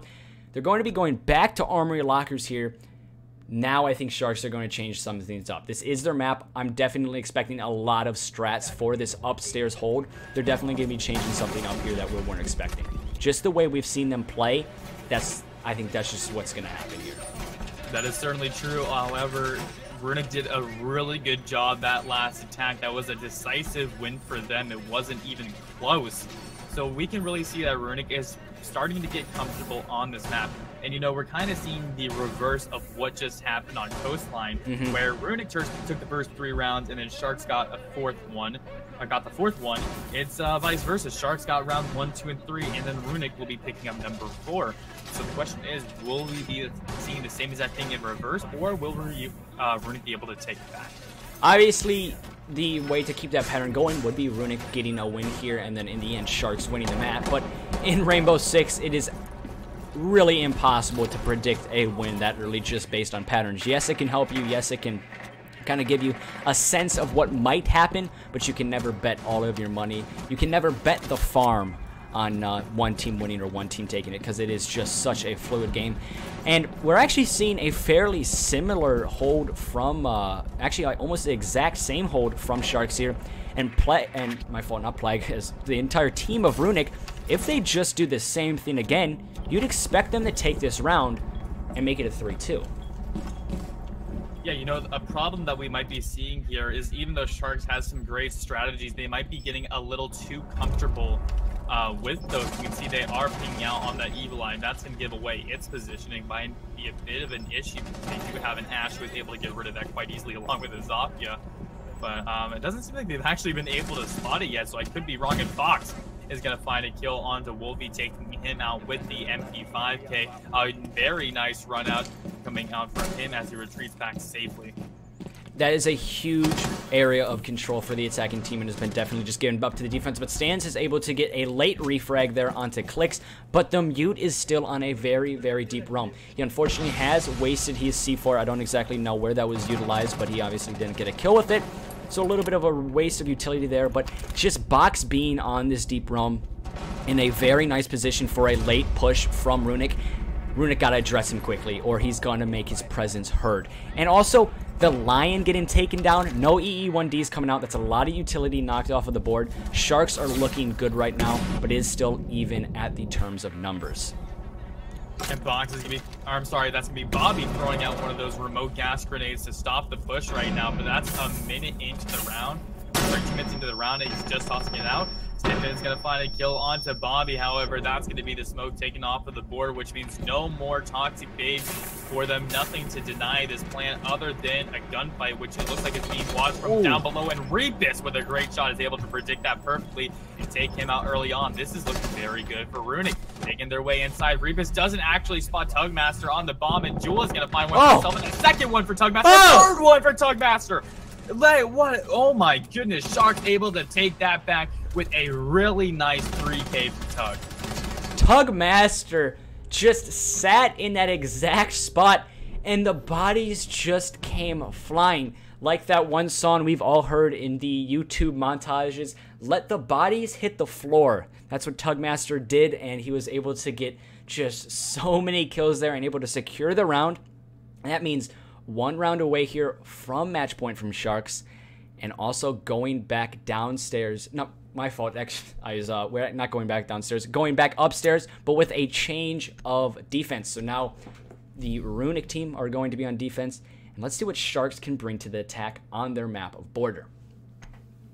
Yeah, and the interesting thing about that was it looked like it was going to be Runic's victory. Rebus was able to get a great shot, and they had control of that site area. But the problem is Rebus didn't go for the plant. He decided instead to push forward over to the half wall, which I think was a big mistake. He should have played the objective in terms of getting that diffuser down, running out, and playing safe instead of trying to rush forward and get frags, which it kind of seemed like that's what he was doing. I think maybe possibly getting a plant down in that situation would have been the ideal thing to do, but we also saw just the way Sharx were holding that entire room. There's so many kill holes and so many line of sights. I think at that point Runic were just a little bit scared to kind of give up their body, and obviously when you are going in that plant position, when you are in a spot where you're trying to plant, you're essentially giving up your body. You're really just kind of exposed, and you have to rely a lot on your teammates. And don't get me wrong, I'm almost 100% positive all of these players trust their teammates a lot, but there is still that, I don't want to die here, maybe I shouldn't be doing this. Yeah, I do kind of feel you there right now, but Stance is going to be pulling out the Vigil. Now, he had some success with him on Coastline, able to get a couple of frags, but for the most part, he died very early on, and for the most part, wasn't able to get a kill before doing so. We'll see if he has a little bit more success here, and it looks like he's going to try and go for a headshot kill, almost able to pop off one of the Sharx members, but not able to fully complete, although he does have a really nice kill hole right there. Even if it is a bit obvious he might be on the winning end of that. No, he is going to get droned out once again, even though he is the Vigil. Those pings are going to be going down, and Fox is watching the angle. He's going to try and peek outside, and Aoeah is going to catch him out on the rotation. Great drone play coming out from Sharx right there, and just like I said, dying very early on, getting spotted out relatively quickly, and that was his inevitable downfall. Yeah, and especially when you are a roamer, it's not always about frags. Yes, Stance, if he did get that headshot, that would have been huge for that team. But the problem is, it's not always about frags. You want to slow that defense down a little bit, and Stance just didn't do that in that situation. Yes, as REDCUBE is just waiting for some type of peek up here, but Jewel is just not going to get it and look away at the exact wrong time. But Stance is just already, with that roam game cleared off the board, we see so much sight focus has already been granted to Sharx, and they're just going to be pushing into the fountain area very early on in the round. And it comes down to the fact the roam game just wasn't strong enough. They need to figure that out here. They do not want to let Sharx get on the match point, and if they do, next round, they got to focus a little bit more power onto that roam game for sure. Jewel is peeking into fountain. Will he be able to spot the head? Yes, he will. Almost pops off Plague, but is not able to do so. Although Wolfie is going to find a kill, Fox is going to go down, and Clicks is going to drop to 1 HP. And Bobby with the frag is going to be able to find Wolfie, popping his head off right there. Very good plays coming out from the Plague. Now he's still in that fountain area. He's still on the defense, but they are going to be rushing forward onto him right now. But Sniffin is going to come out on top, although that's going to be immediately refragged by Jewel. At the moment, this is not looking good for Runic. 2v3 right now. Now, the good thing is Clicks and Jewel, and basically all of them are extremely lit right now. Meanwhile, Rebus and Plague are doing pretty good, sitting at 100 HP each. Time is running out. This could go either way. Looks like Sharx is going to be making their way forward into the archive/fountain area, while the rest of the remaining members of Runic are going to retreat back onto the site right now. Plague trying to get a couple of free fires and wall bangs as the drones come out. Clicks is going to be able to spot out both of the members right now. Smoke grenades coming down, and the goo mines tossed out. They're making their way onto the archive site. Tugmaster is in, Jewel is in, but that smoke is actually going to drop and kill him. Diffuser's going to go down. They have to get him, but Rebus is able to find Clicks. This is a 1v1. Tugmaster finding one. Will he be able to find a second? 5 seconds left. They have to get the diffuser down. 3, 2, 1. He rushes forward, but it's not going to be enough. Plague with the shotgun is able to find Tugmaster, and Runic, they are going to win their first defensive round. We have seen Plague in that position before. It was week 1, he was playing Mira. And it's so odd to say because Mira seems to just be banned from the entire Rainbow Six so many times. But it was Plague playing Mira. Time was ticking down, time was in his favor, and he got a 3K at the end. He secured the round for his team and got the win. That's very similar to what we saw Plague do just there. That smoke was pinpoint. It not only stopped the plant, but it killed the REDCUBE. Don't get me wrong. Do not get me wrong. REDCUBE was very low, but that smoke was just pinpoint. That's exactly what you need from your smoke player, and he did exactly what was asked for, and that's why you see that defensive round. The numbers and the site control was definitely in favor of the offense there, but it came down to just the individual play of Plague came out on top. Yeah, very good plays coming out from him. And if that, honestly, they would have lost that round if he didn't get that Toxic Babe off for sure. on Jewel. Definitely would have gone in Sharks' favor, would have pushed into match point. So way to come out of the 11th hour, Plague. Very good moves coming up from him. But they are going to be on another site. So the question is, will they be able to repeat that success on defense? Now, like, once again, we are kind of seeing a very similar game to what we saw last time, only in the reverse. Sharks started winning, and then Runic came back, and now it's going to a back and forth. So I think eventually one of these teams is going to start to pull away from the other one. And right now, it looks like it's Sharks that's at that position. But this could definitely turn into a 6-4 if Runic plays it right. And along with that, they have a little bit of wiggle room as well. They don't have to really worry about this half as much because they have the third one. Sure, going 2-0 would be nice, but if they lose this one, it's not the end of the world. Whereas Sharks right now, this is game time. They don't want to allow Runic to come back and possibly get that 2-0 victory against them. And you know what's also interesting to note is because Sharks don't have that wiggle room, they don't have that extra map in hand, that's a lot of pressure on the players. And all of these players on Sharks, they definitely have a lot of experience, so pressure won't get to them as much as you'd expect, but there is still that second factor. There always is a little bit of pressure there. And like I've said before, it's the team that can just dwell with that pressure and just work with that pressure. That's the difference that sends a good team to be a great team. And we've seen, like you said many times, pressure forms legends. Exactly. And right now we got to see Sharks. They can't succumb to the pressure, and they can't let their foot off the gas and let Runic back into this one. Because if they let Runic, I think, win this round here, I'm expecting Runic to then tie it up. They have to win this round. This is a huge round. Put them onto match point, and also just stop the momentum for Runic. This will be a big, big round for Sharks. And Jewel is actually going to start that off very well. Stance is going to get taken out after opening up the hole in the fountain area. Frag grenade is tossed over the Archives wall, not going to connect with anybody as Wolfie kind of contemplates whether or not he wants to drop down. Is able to find a kill onto Box, and he is finally going to decide after he gets a kill under his belt. Great way to even it up to a 4v4. And with Sledge taken off the board, I definitely think that's a lot more utility off for Sharks than losing the Alibi, who has already tossed her Prismas down. Click's trying to figure out where Wolfie is. They don't even realize he's actually dropped a lot of utility and a lot of time wasted from just trying to get out this Jaeger who isn't even there right now. Not the start that Sharks won right now, but Wolfie does have a couple of kill holes. Will they be running into it? Ooh, barely misses Tugmaster, who was able to rotate inside. I'm not even sure if he saw him, however, but it looks like the two of them might be running into each other. The question is who's going to succeed in getting the kill, and that's going to be Clicks, who's able to find Wolfie through his own kill hole. Bit of a mishap coming out from him right now. The rotations are being watched. Tugmaster making his way down downstairs. Will he be able to find Plague? Looks like not. Looks like Plague is on a different position than Tugmaster was looking at. So we actually do see Sniffin as the castle is right next to the Twitch here, and somehow for about 5 seconds there, they were not able to see each other, but this is definitely shaping up to be a lot better of a round. But it's Plague once again able to kill Jewel, and Diffuser is still in favor here of the attacking team, and Habana knows exactly where this smoke is. Toxic Babe is going to be coming out. The push is going to be coming in. A pre-fire there from Bobby, but he is going to die from the smoke. That's going to put him down. So it is essentially a 2v1 now. And it looks like Clicks is going to be going for the defuse. I don't think he even realizes one of them is actually down right now. Bobby is just kind of laying on the floor, unable to help his teammates, but he might be able to get a couple of call-outs. Reapus is able to spot out Clicks, but he's not going to succeed in getting the kill. Instead, he's going to take out the injured Bobby, but Tugmaster going to be pushing through the doorway, finding Reapus, and Sharks is going to push this into match point with a very decisive victory. Now, this is exactly what they needed. Even you said this was a very important round. And now that they're on match point, the good thing is they have secured the overtime, and they are one round away from getting it. And from the way they have been playing, it looks like they are going to succeed into pushing this onto the decider match. Yes, and I cannot wait to see. Obviously, this is actually, I'm not going to lie to you, this is one of my favorite matches I've seen in a long time.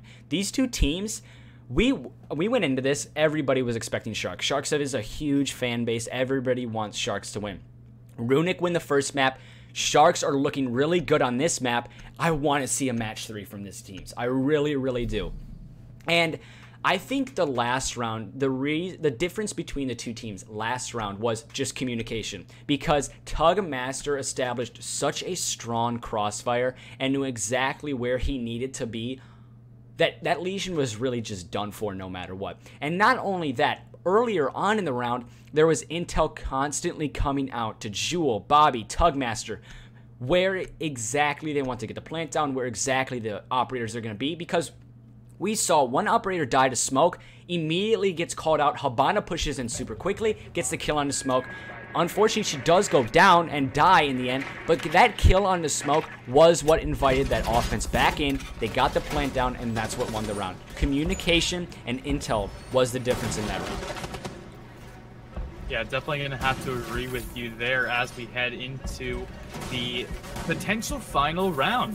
This could definitely go in Shark's favor. But I do like that they are starting to adapt a bit. They have a couple of different operator choices, a bit of a different setup, and it looks like they are going to be turtling down.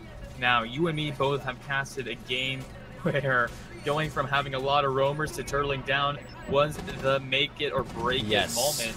So maybe Runic will be able to have a strong, decisive hold onto the site, and that might throw Sharx off. But the problem with that is they do have a couple of operators in order to counter that. Because if they're able to get control of the second floor, they can use the X-Kairos to open up patches, they can use Sledge to open up the floorboards and peek down from below. This could go very poorly very quickly in favor of either team. And the thing to note is, like you've said, we've seen as Clix has actually found himself very deep into the building, and he has definitely recognized, wait a second, where are the roamers? It's because defense right now are turtling down, but the one roamer is going to be Stance, is going to be catched out box, but he's going to be immediately traded back from Jewel.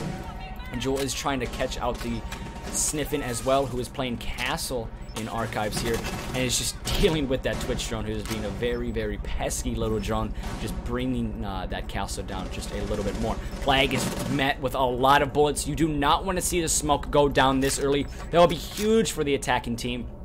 Plague definitely needs to stay alive. He needs to value his life right here.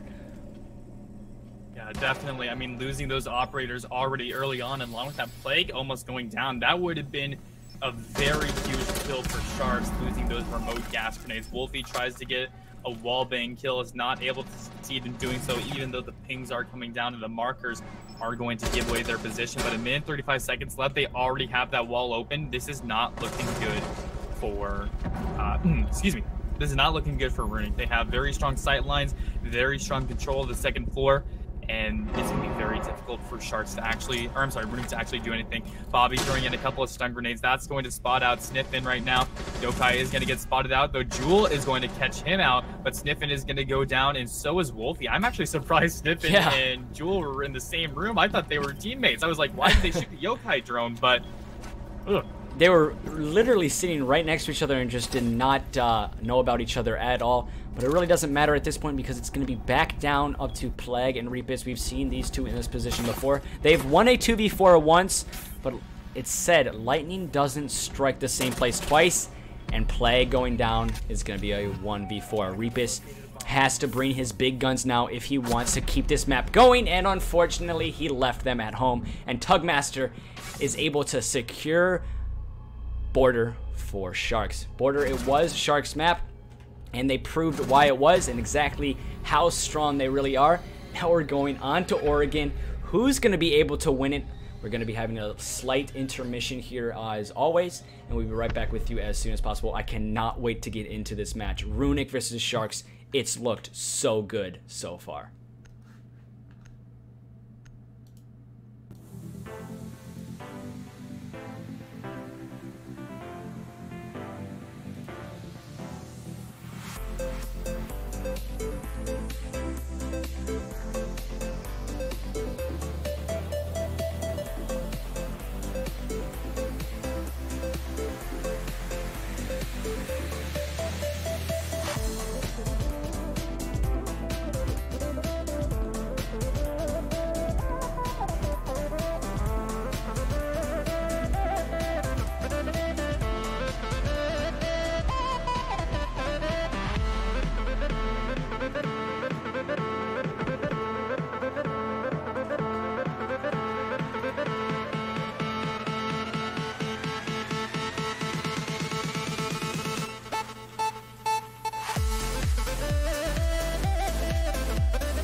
As we are back, guys, and here we go on to map number 2 of Sharx versus Runic. And I apologize, the stream is not checking the keybinds real quick. I'm going to change that very quickly and try to get this addressed as soon as possible.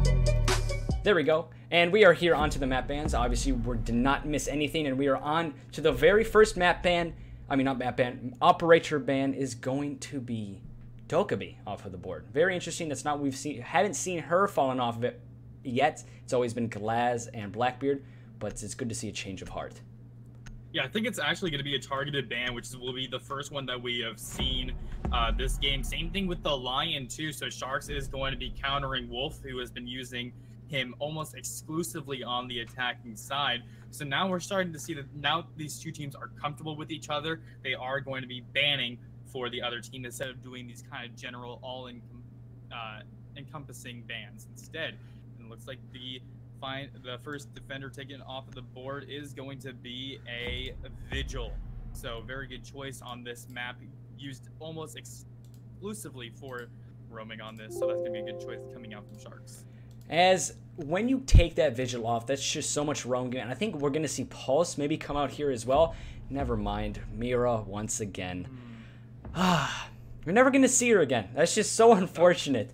It's just we never see Mira played anymore. And on Oregon, I mean, you got to kind of expect her coming out of the operators solely due to the fact she's so influential on Oregon. Just she has so many ways she can hold a site, and she is used on, I think, every single site. No matter what you choose, you're going to find a Mira.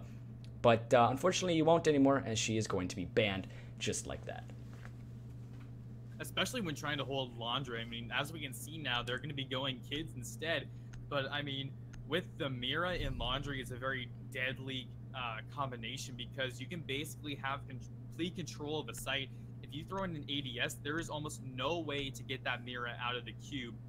You can't nade it because of the Jaeger device. You can't really pre-fire it or get a good enough angle unless they peek out. It's a very strong position to hold. Now, however, that she's banned, it makes it a lot easier to actually get that plant down. And before we get started here, guys, I want to just quickly address the fact that we have been having a couple audio glitches here. If you do hear something, please just let me know, and we'll try to get onto it as quick as possible. There's just been a couple issues here with the game and with the mic as well. But again, obviously there is a delay, so we might not be able to get to your issues as quick as possible. But we will see them the exact time you type them, just 180 seconds after. So just letting you guys know that. But we are going to be focusing here, Runic versus Sharx, onto a map 3. Map 3 is surprisingly, they've definitely been a rarity, and especially in RCR6, there's been a couple times when teams play where it goes, there's either one team that's completely dominating, or it's a very close game, but just the same team comes out on top 2 times in a row, and you can't see in map 3. But with these two teams, both of the matches, like we saw and like we mentioned last time, was the fact the patterns with their wins, the patterns with their losses, was very, very similar. It was, we saw 3 rounds come out for one team, and then the other team slowly crawl themselves back into it, but just not enough, and then one team wins it. That's exactly what we saw from both of these rounds, and it's going to be interesting to see, will it be back and forth here on Oregon, or will one team just completely run away with it? You really can never tell. But we do see Jewel is already trying to establish some master bedroom control. And as you see, there's pretty much uncontested except for that Legion. And there is going to be a rehost. Unfortunately, we will have to play this round out because all of the operators and the push has already started. So we have to play this round out, and all of the players do know that. And unfortunately, right now Runic are going to be a player down very early on. Yeah, a bit of a shame. That's really not how you want to start out.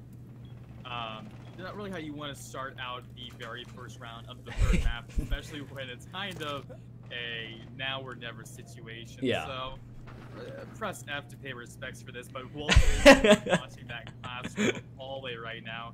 And it seems like for the most part they have a pretty good roam. They have pretty good control of the first floor. But as you can see, Sharx really doesn't care for that right now.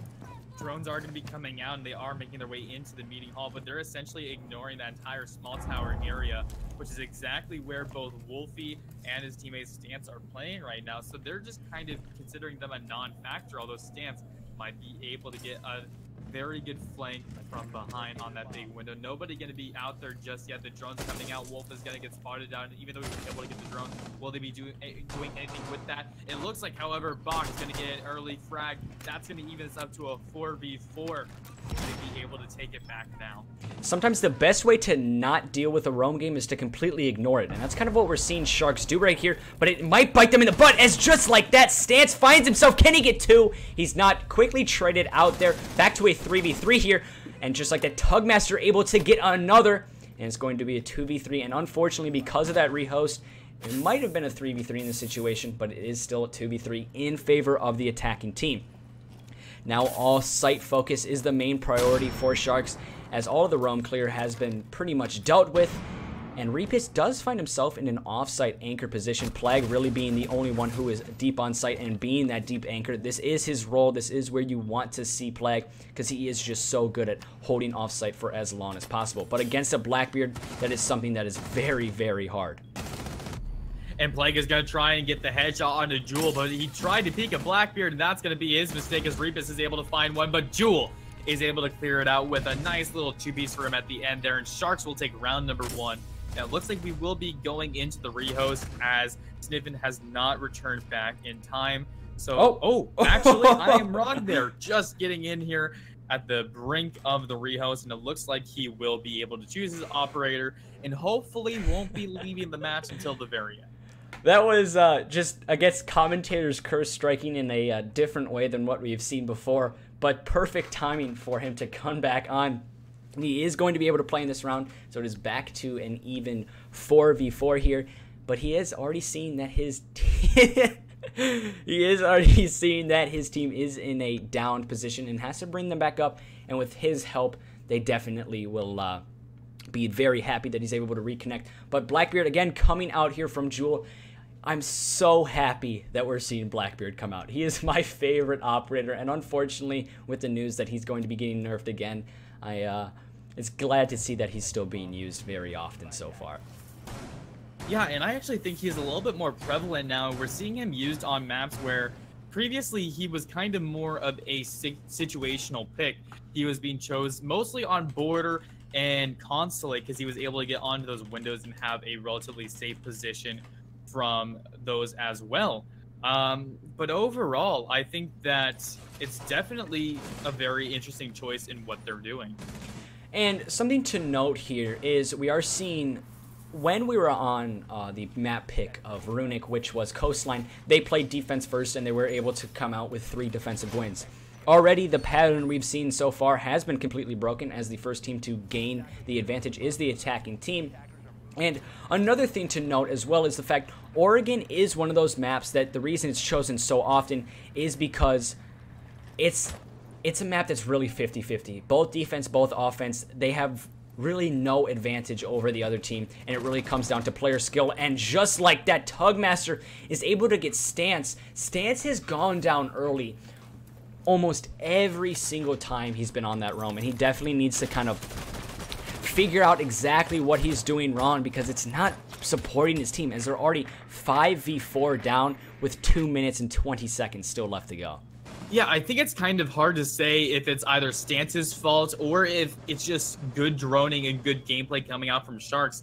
But as a roamer, your main objective is to waste time. I mean, we've seen a couple of times, especially on Coastline. I can't remember which round it is. Let me double check my notes. It was round number 2 on Coastline where Runic won because Sharx, even though they had 2 members left alive, they weren't able to get the plant down. And a main factor in that is the roam game. Exactly. So Runic needs to start, you know, focusing on not getting frags and trying to trade them out, but rather wasting as much time as possible, because we see Sharx, they really are intimidated by these roamers. They use a lot of utility, they do a lot of droning in order to get rid of these guys, and it seems like Stance and his teammates aren't taking advantage of that. They're just dying early on and allowing Sharx to be in a comfortable position. We can see it looks like, I'm not really sure where Bobby took the damage there from, but Wolfie with the headshot wallbang. Jewel is going to go down, sit down, unfortunately for him. Great play coming out from the roamer, and just as we saw there, he is playing Jaeger extremely well right now. Minute 13 seconds left. Very good way to get this back into there for a 1v4. As we do see the nice shot respects coming out from Jewel, as that indeed was a very, very nice shot. But Habana is going to be picked back up here. I don't know if she was down off of gunfire. That might have been a reset. I'm not 100% sure. But the thing that's very interesting to note is the roam game from Runic was so convincing on Coastline. It was so good. It was almost unstoppable, and that's what was the difference. But now, since it's not their map, it's definitely fizzled out a little bit. Yes, we do see Wolfie is playing a very aggressive roam style and has gotten a frag, and he's actually wasting a lot of time. So Commentator's Curse is kind of striking there, because so far, Wolfie has held this roam down essentially by himself very, very well. But if he had that help from Stance, I think this round would be considerably more in favor of Runic, where right now it's just slightly in favor of them. Yeah, right now we can see, oh, great shots coming out.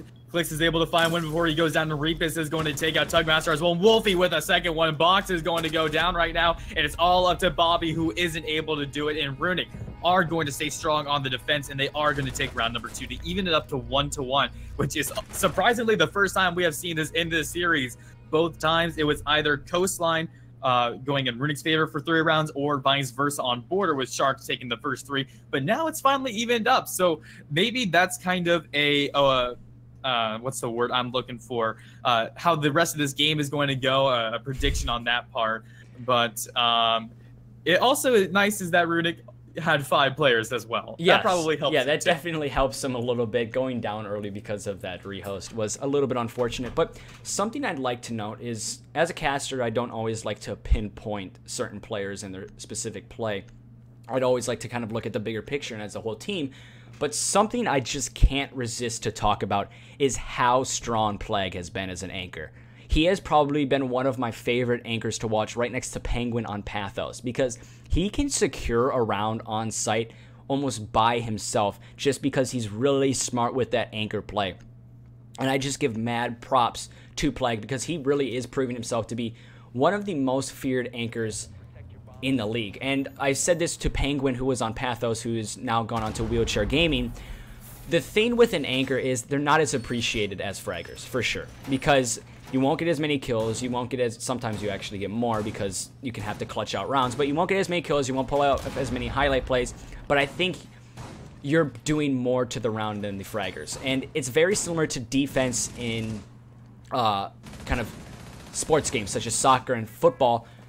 The offense gets the glory, but the defense is the one to win games. And it's the same thing in Rainbow Six. The fraggers get the glory, but the anchors are the ones that win games. And I think with the way Plague has been playing as an anchor, he really has helped his team quite a lot. And I'm expecting more of that from him. Yeah, I used to be a player before I turned into the shoutcaster, and I remember I had a teammate, special shout out to Citron Soap, but there were so many times that he would have maybe 1 or 2 kill games, but when it mattered and when it was a 1v3 situation or a 1v2, he always clutched out every single time because he was the smoke player. He was the anchor. So again, he wasn't able to get a lot of frags because we had a lot of good roamers. But when it was, you know, when we were picked off early on and it was just him, he was always able to stay cool, calm, and collected and clutch it out for his team. But Jewel is going to be making his way over to that master bedroom balcony, trying to bait out a couple of shots, seeing if anybody's going to peek out. It looks like that isn't going to be the case, which is a very smart move to do against, or a very smart move not to do against Blackbeard. Very scary with his rifle shield, even if it is going to get nerfed right now. And once again, just trying to bait a couple of shots, opening up a peek hole into the attic area where they do have somebody there. This could spell out disaster for Box. And it looks like he is actually able to get a kill. However, Plague is going to go down and Sniffin is going to be droned out right there. Frag grenades going down along with the drones coming out. This is not looking good. Clicks making his way into the attic. How is this going to go for Sniffin? So Sniffy is going to be taken right off the board, right in front of Stance's eyes. He just needs to land a kill here. He is in a very tough spot, stuck in this armory position. A lot of crossfire is going to be established as Stance is able to get a wallbang right onto Jewel. That's the second time Jewel has been wallbanged in 2 rounds in a row.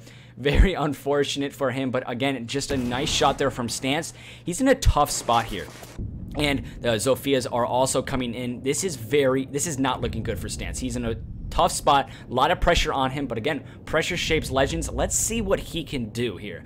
If he pulls off a couple kills here, and just like that, he doesn't, Clix is able to finally knock out Stance. This is definitely a round slowly going in favor of Sharx, as number advantage and health advantage is definitely all in favor of Sharx right now. And Reapus and Wolfie just barely escaping death there. We saw 2 different occasions of that almost at the same exact time.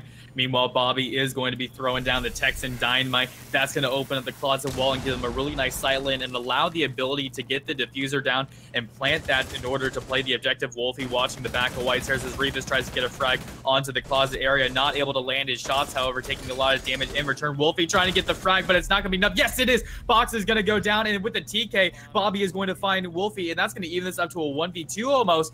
Will that be turned into a 1v1? Diffuser going down right now. Ping is going to be going off. He's not going to be able to stop the diffuser, I think, as Master is watching from the White Stairs. He's going to be rushing forward. However, they're going to try and go for the frag. Reapus is able to find it, but it's not going to be enough. Master will be able to clutch it out for his team, and Sharx will be taking round number 3.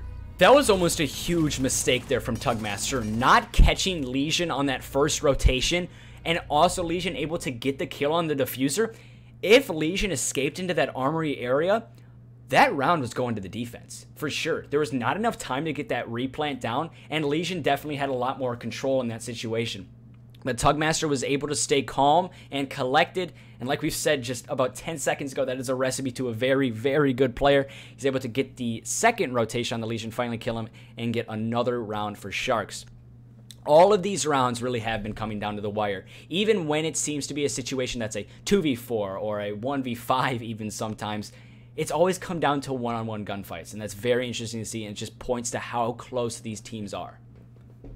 Yeah, and it does make for good casting, that's for sure, but we're going to see the 6th pick. Unsurprisingly, Jewel is going to be picking up Blackbeard, and it looks like Meister will be swapped out for somebody else. Don't see that too often. Mute coming out, and that's going to be a very good pick. Not only is that going to allow them to have a little bit more safety in their roaming, which they really haven't been able to do extremely well, but it also is going to counter that thermite charge that's going to inevitably go down. If they aren't able to get rid of that with the Twitch drone or something like that, it can be very difficult for them to actually push onto the site. And along with that, it counters some of the droning that Sharx has been doing, which has been very good lately. They know what to do. They know how to drone in their teammates. And the most important thing is that they trust each other, yes, which means they're allowed to get frags and they're allowed to make, for the most part, when you get into a ranked game, if you try to drone in a random, he's going to be yelling at you or vice versa. It's just not going to work out. But the good thing about a competitive environment, it's a little bit different. You can be a little bit more trusting in terms of your teammates going to catch them out if they're there and they're going to make good calls. I think saying a ranked match is a little bit different from competitive is just putting a teeny bit. Is putting it lightly. As there's many times in ranked matches where TKs come out because you didn't reinforce somewhere, things like that. Whereas in a competitive match, before the match even starts, you know exactly where you're putting your reinforcement. You exactly know where you're putting your hole. You know exactly what your plan is going to be. Unless you're trying to just throw the other team off. As just 2 utilities coming head to head at the exact same time that ADS is going to save that Jaeger in Armory. No, my fault. That's going to save the Bandit in Armory. That is a very well-placed ADS. It's just saving Stance's life at this point. But the push is already commencing. A lot of up-top control is being granted to the Blackbeard here as he's already kind of pushing his way into Master Bedroom. We've seen this exact same push from Sharx before. As he's also going to be able to find the kill onto Stance, and Stance just peeks his back out a little bit too far. There's one roamer knocked off the board, and the flank definitely does not have to be worried about now. Sharx are looking very good on this push once again. And Wolfie playing in that kitchen area as Jewel, after getting his revenge kill, is going to get spotted out by the yokai, sent into the drunken state. Meanwhile, Wolf is going to get into a bit of a gun battle before retreating back onto the right stairs. Reap is watching, make sure that hole is not going to be opened up, as Plague is using his yokai for a bit of information, but it is going to get taken out. Fortunately for him, however, he does still have one more under his belt that he can utilize. Minute 28 seconds left. Looks like Sharx is going to be pushing up and preparing to get onto the attack. Once again, from the eastern side, they really need to start adapting to this push because it is working out for them. Bobby's setting down his exothermic charge, but I don't think they realize that the mute jammer is going to stop that for the moment right now. No, it's actually going to open up the wall. It looks like he got destroyed from something. I'm not sure what right now, but that's going to open up the wall and allow them a bunch of site control that they really needed to actually get the diffuser down and to push on a site for these frags. Fox is going to be tossing a couple of lifelines along with a frag grenade from Clicks. None of them are going to connect with anybody. However, as we get a bit of a spectator glitch, I do apologize on that. Jewel making his way inside, but Tugmaster is going to find a kill on the Wolfie, and he's going to prepare for the flank. As he finds a second one, Rebus is going to go down. This is not looking good for Runic. That opening into the site is huge for them, as well as getting rid of those roamers. It's going to be all up to the anchors at this point. Sniffing is not necessarily an anchor, and he's also very low, and he's also dead. So Plague is going to be the last roamer. We've complimented his play before, but even the best player in the world is going to be very, very hard to clutch a 1v5, especially against a Blackbeard. And again, another attacking win there from Sharx, and it was almost in the exact same push we saw before. It was gain control of Master with that Blackbeard, get rid of that flank, watch the roamers, and let's get this site ours. That's exactly what happened. I think the mute jammer, was it possibly destroyed from the IQ below? Because that was the difference that round. Bringing that mute jammer would have completely, if that mute jammer wasn't destroyed, that would have completely given so much more momentum and so much more control to the Runic team. But they lost in the end. They lost the mute jammer. The wall was opened, and Thermite just gained so much control. Blackbeard also pushing in right behind him. Those two operators you hate to deal with, especially the Blackbeard having a sight on you. That's tough. And again, just they keep doing the same strat here, and it's working for Sharx right now. We need to see Runic adapt. Yeah, and I really think it's mostly due to the fact that it is relatively a new roster. They do have a couple of people just getting on board, and that might be causing a couple of issues right now.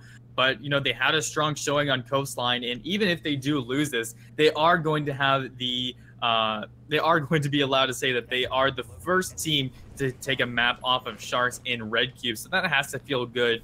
But they don't want to allow Sharx on this third map to actually start to pull away with the victory. They need to win this next round in order to at least go into the halftime relatively even, only one round behind, and then have a strong showing on the attack, which is actually going to be very difficult for them to do, especially with on a map like this where there are so many strategies and different metas and things like that. Sharx is bound to have quite a few things under their belt, especially on the defensive side, because everybody knows it is easier to strat for the defense than the attack.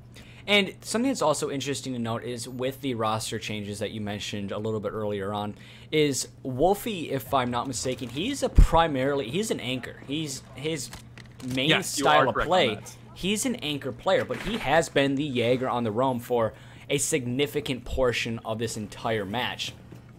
And I think that, again, comes down to possibly just the operator bans, because I know Wolfie is also a very, very good Mira. So is Jewel. So I think getting rid of those Miras definitely takes... I think it's not only a little bit of a tactical ban, but it's a little bit of a targeted ban for both teams, as they have two players who are so good at Mira.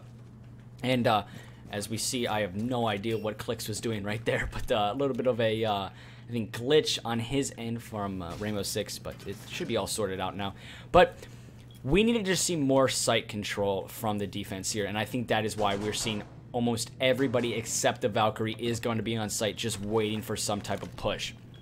But not having that roam, not having that flank established is going to put a lot of focus onto the site, and it's kind of a throw up and a flip of a coin.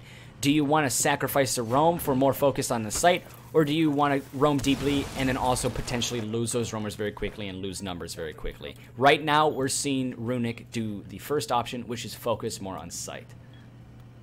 Yeah, we can see Sniffin is watching that angle like a hawk on the white stairs. Jewel is going to be peeking out ever so slowly, but they do have a deployable shield for that specific purpose of at least allowing them to be a little bit more safer in that regard. Wolfie, however, playing in the back of the bathroom hallway, making his way inside, checking his cameras, trying to figure out where they are. And overall, not a lot of information that Sharx is giving them at the moment. These Valkyrie cams are going to spot a few of them out. It looks like Tugmaster is going to get spotted up, but Sniffin is going to drop down to 25 health. Not the best way that you want to start out, especially on a smoke where you might be in a situation that you need to anchor and clutch it out. not the greatest thing at the moment. And it looks like Box is going to get taken out. Wolfie is going to find a frag in the bathroom. That is going to give away his position, which he is completely stuck inside. He has to be very careful if he wants to make it out of here with his own life. Checking his cameras almost religiously as Stance finds a kill onto Tugmaster. Wolfie playing extremely aggressively. Whoa. It is going to pay off. Clicks is going to be able to... Clicks is going to go down, and Jewel, while he is able to find Sniffin, Rebus is almost immediately available to get that refrag. And this is all up to Bobby. Almost immediately, it went from a 5v5 to a 1v4. Not the position that Sharx wants to be in. And this is definitely looking like it's going to be going over to Runic. And it's very interesting style of play. In the beginning, we all thought it was going to be more of a turtle-based kind of put some more anchors on site style of play. But as the round went on, we've seen Wolfie do this before. He then transfers to the roam, and so did Rebus. Rebus was on site in the beginning, and so was the Jaeger. And then as the push came in, instead of resorting even more to site, we actually saw them break away from it.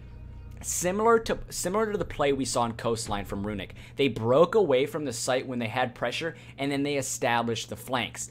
That was the difference. That's what threw Sharx off, because that roam game from Runic was very, very good. It was the pivotal point in that entire match. That's why we saw Runic take a round there, and that's a lot of confidence for them, as now they're going on to the attack. Sharx do still have a round in hand, but making sure that Sharx isn't just one match away from match point is huge for Runic.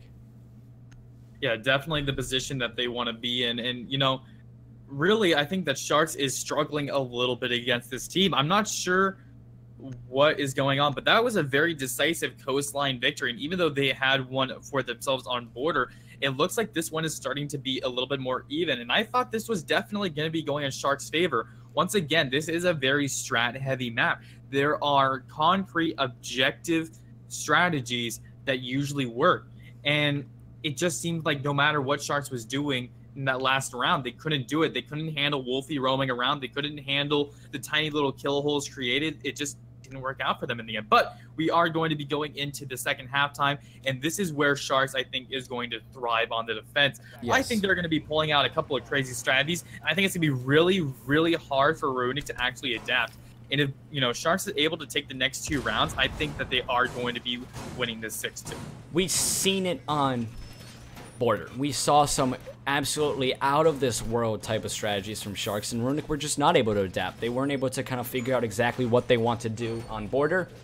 And I'm expecting more of the same here from Sharx. I'm expecting maybe some kill holes in places that we weren't expecting, maybe some angles in places we would have never thought of.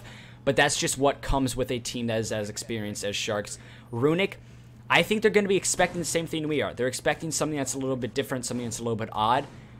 Are they going to be able to counter it, though? That's the major question. You can expect something as much as you want, but if you don't have the proper counters, if you don't have the proper idea or strat that you want to do to directly counter it, it's not going to work.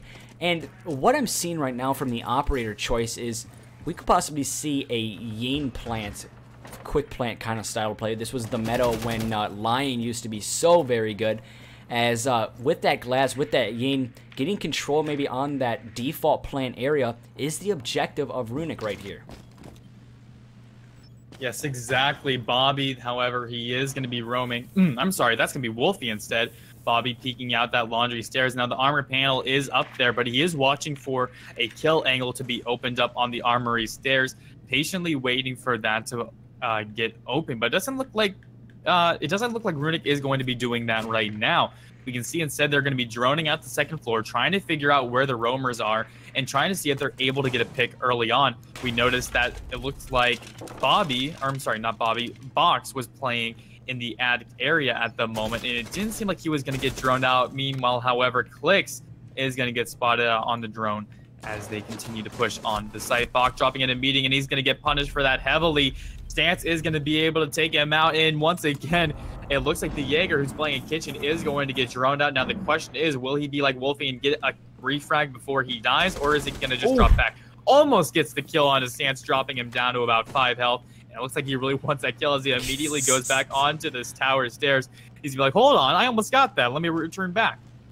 Let's see if he can do that. The drop came out, and this is definitely a mind game.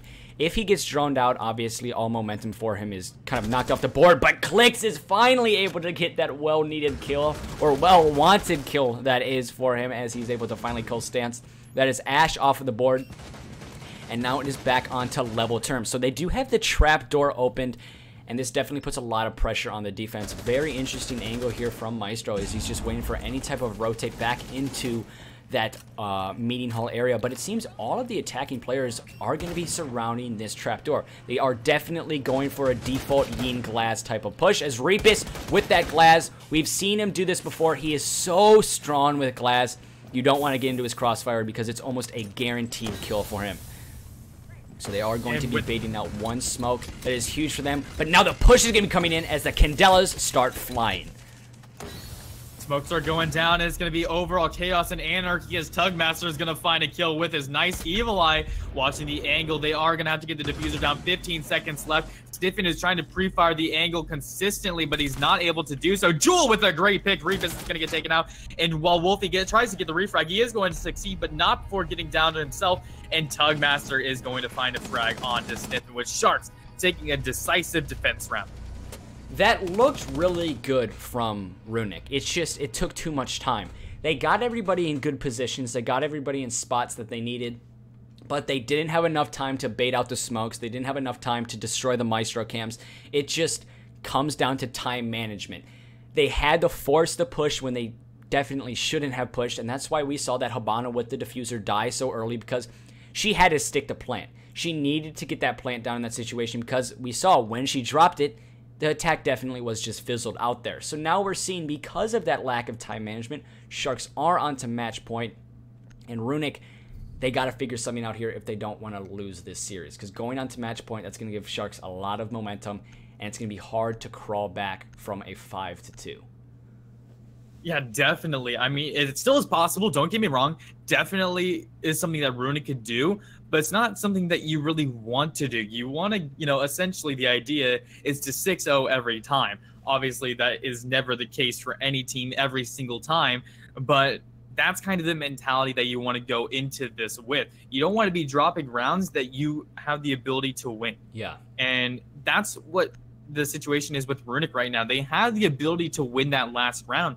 They just weren't able to stop those remote gas grenades, and they weren't able to get the diffuser down when they needed to. All right, so we are going to be seeing the defense upstairs here from Sharks, and we saw Runic, they definitely struggled with this up top defense. They lost 2 rounds and they won 1, and because of the way Sharks we saw play on border, and also just very interesting kill holes even on this map, I'm expecting more of the same. Sharks are definitely one of those teams that pull out some strats you just don't expect. Yes, they're going to keep things relatively consistent and not do something where they're going to go defend kitchen or they're going to go defend backstage area. They're going to keep things consistent, defend like very viable sites and the sites everybody chooses. But when they defend those sites, they're going to do the complete, as we actually see a spawn peak might be coming out, but Tugmaster has actually been droned out, and Blackbeard's going to go for that peek, and Tugmaster sees the shield and knows, you know what, that might not be the smartest gunfight to choose, and retreats back all the way into Dining Hall. Is actually going to be looking for yet another, so very aggressive play here from the Doc. We saw him do this on border and it worked out. Will it work out here on Oregon? And right now, Clix is in the classroom area, kind of just waiting for something to happen, waiting for a call out from his teammate or something to respond to before rotating over to the bathroom hallway. And it looks like Box is watching the back of Blue from construction. Very interesting choice for him to be there right now.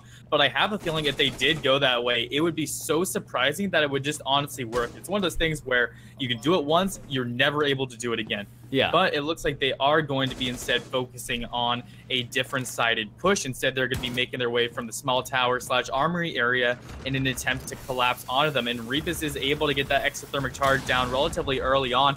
That's going to be a very nice sightline for play to work with at the moment, as Wolfie is going to get into a gunfight, and he is going to be on the winning end of that. Clix is going to get taken out, but Tug is going to find one for himself. Stance is going to go down. That's the Habana taken off of the board right now. Wolfie getting into another gunfight, is going to lose one of his rifle shields.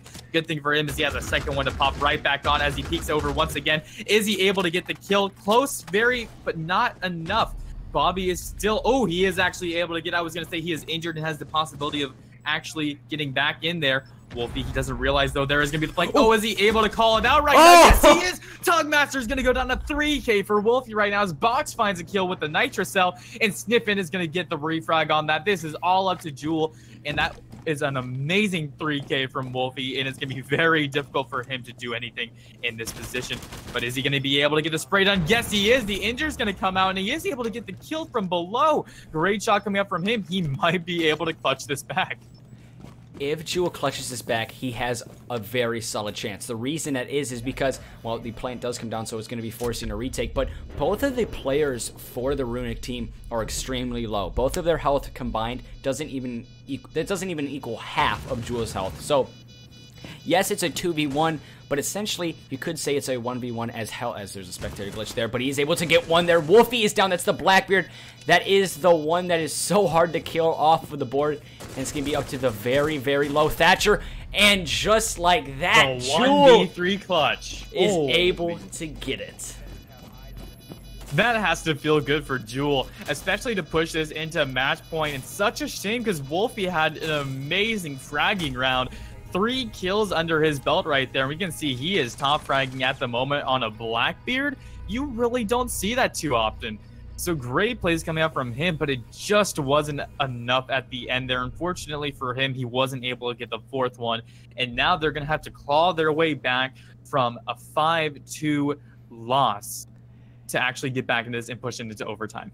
Something that's very interesting to note about that Tugmaster death to that Blackbeard is not only was it a mix of just great individual skill from Wolfie, but it was also just a mix of siege timing. As the moment Wolfie marked that window, Doc pops it open. Blackbeard, all he has to do is flick just a little bit to the right and gets the kill onto the Doc. If Doc just came a little bit earlier, a little bit later, that was a kill for Tugmaster for sure. But it was just a mix of siege timing and individual skill from Wolfie, and that's how he gets that kill. But again, kills aren't everything, and the round still does go in favor of Sharx, and they are on match point. We have to see a lot coming out here from Runic. Not only is it match point, but they got to make their presence heard. As Rook being selected, very, very interesting. I think that's just opting for that ACOG site. Maybe go for a couple spawn peaks again. I guess we're going to have to find out right now, and it looks like Rook is going to be swapped over for the Legion, so the answer to your question is no, we're not going to be seeing any Rogue spawn peaks from Bobby just yet. Instead, we are going to be seeing a completely different operator lineup coming out from Runic. Sledge, Zafia, Glass, Thatcher. Ooh, this is going to be a very scary push in terms of raw fragging potential. Those are a lot of operators that have the ability to get a lot of kills relatively easily. Now, they don't have a whole lot of utility to work with, and they're almost kind of required to play at vertical angles, but this could essentially spell out disaster for Sharx. And the thing with the Sharx operators is they have a lot of site holders. Well, they have a lot of operators that are great at holding site. You have Bobby, who is going to be the Legion, who just kind of sets a traps, gets the intel. Echo, who can directly stop a plant, and Maestro, who just gives you that intel, as well as the very famous Smoke.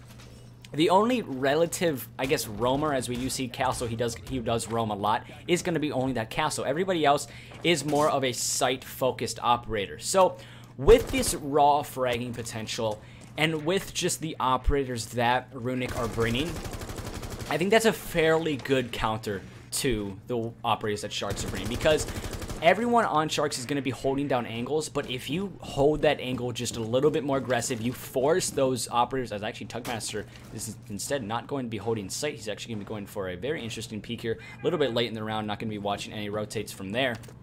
But I think these operator choices definitely favor Runic here. But again, it really doesn't come down to operator choices. It comes down to the team who's more organized, who's smarter with the play, and who's able to just get the frags that they need.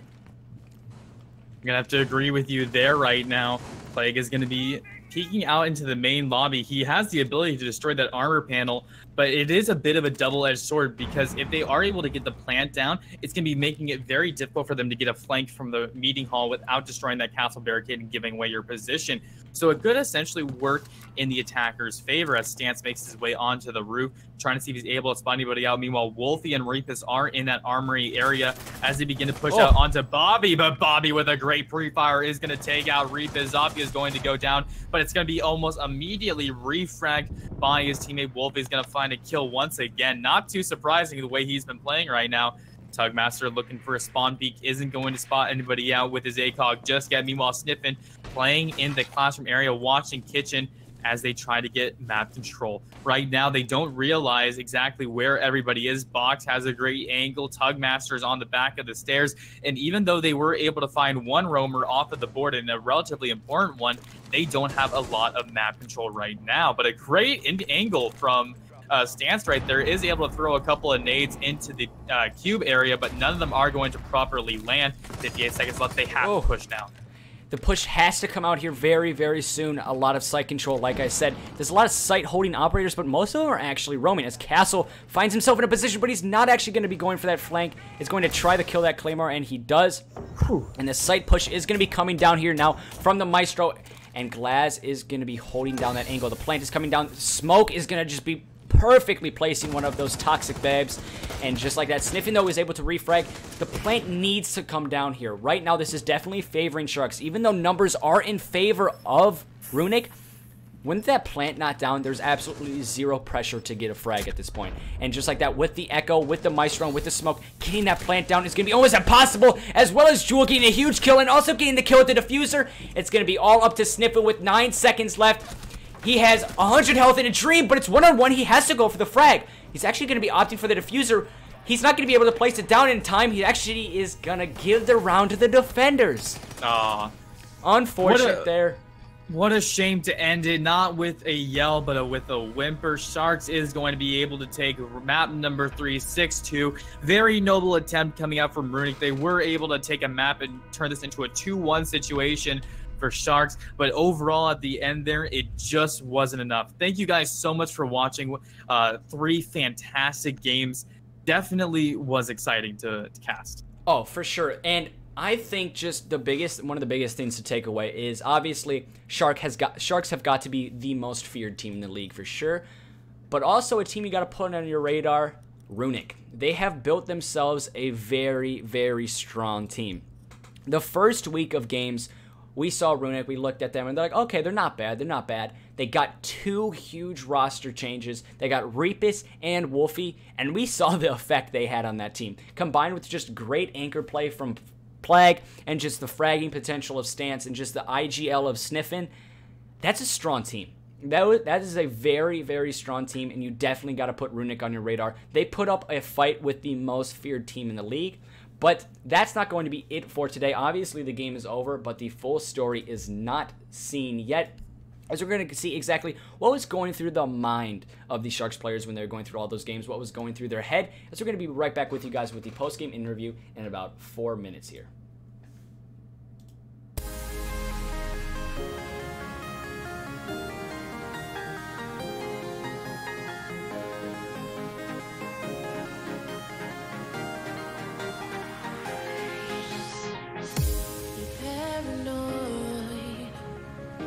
This love that you never started, you once destroyed a broken heart that was already shattered. Holding on to what we have, you take us to the edge and back. Holding on to what we have, you take us to the edge and back.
All right, guys, we are back here, and we're going to be joining with the Sharx players in just a moment here. Obviously, I'm going to have to drag them in here in just a second.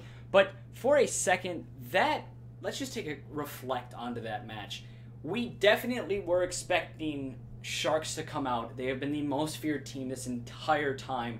And we were thinking, Sharx, I think, have a pretty good chance here. Runic proved us completely wrong, and they've got to be put onto the radar for every single team in this league. But let's just take a shot. Let's just see what was going through the head of all of these Sharx players as they were going through in this entire match. As obviously, it was very close, and we're going to bring them in right now, ask a couple questions, see exactly what was happening with them. So here we go. We're going to bring them in right now. Hola. Hello.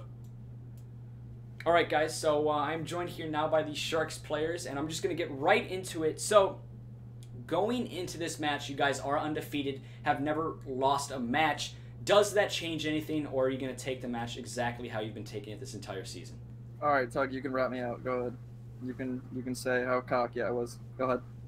All right, so we went into this game just saying how, all right, we're about to smack these kids. Like, we don't have Clicks was just saying, all right, we're gonna gun these kids, and we were warning Clicks like, no, let's just stay focused. And the Clicks is like, no, I don't care, we're gunning these kids. And so you see exactly what happened. We weren't prepared. Our head was not in the game. We were not focused, and that's why we lost the first map.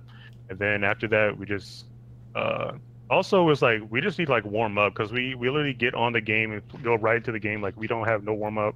We just established like we need a warm up before any match, depending on, it doesn't matter any team. We just need a warm, because like we just did terrible the first game. Like, it was pretty bad. But then once we got in our zone, that's when we were able to do good in the second and third map.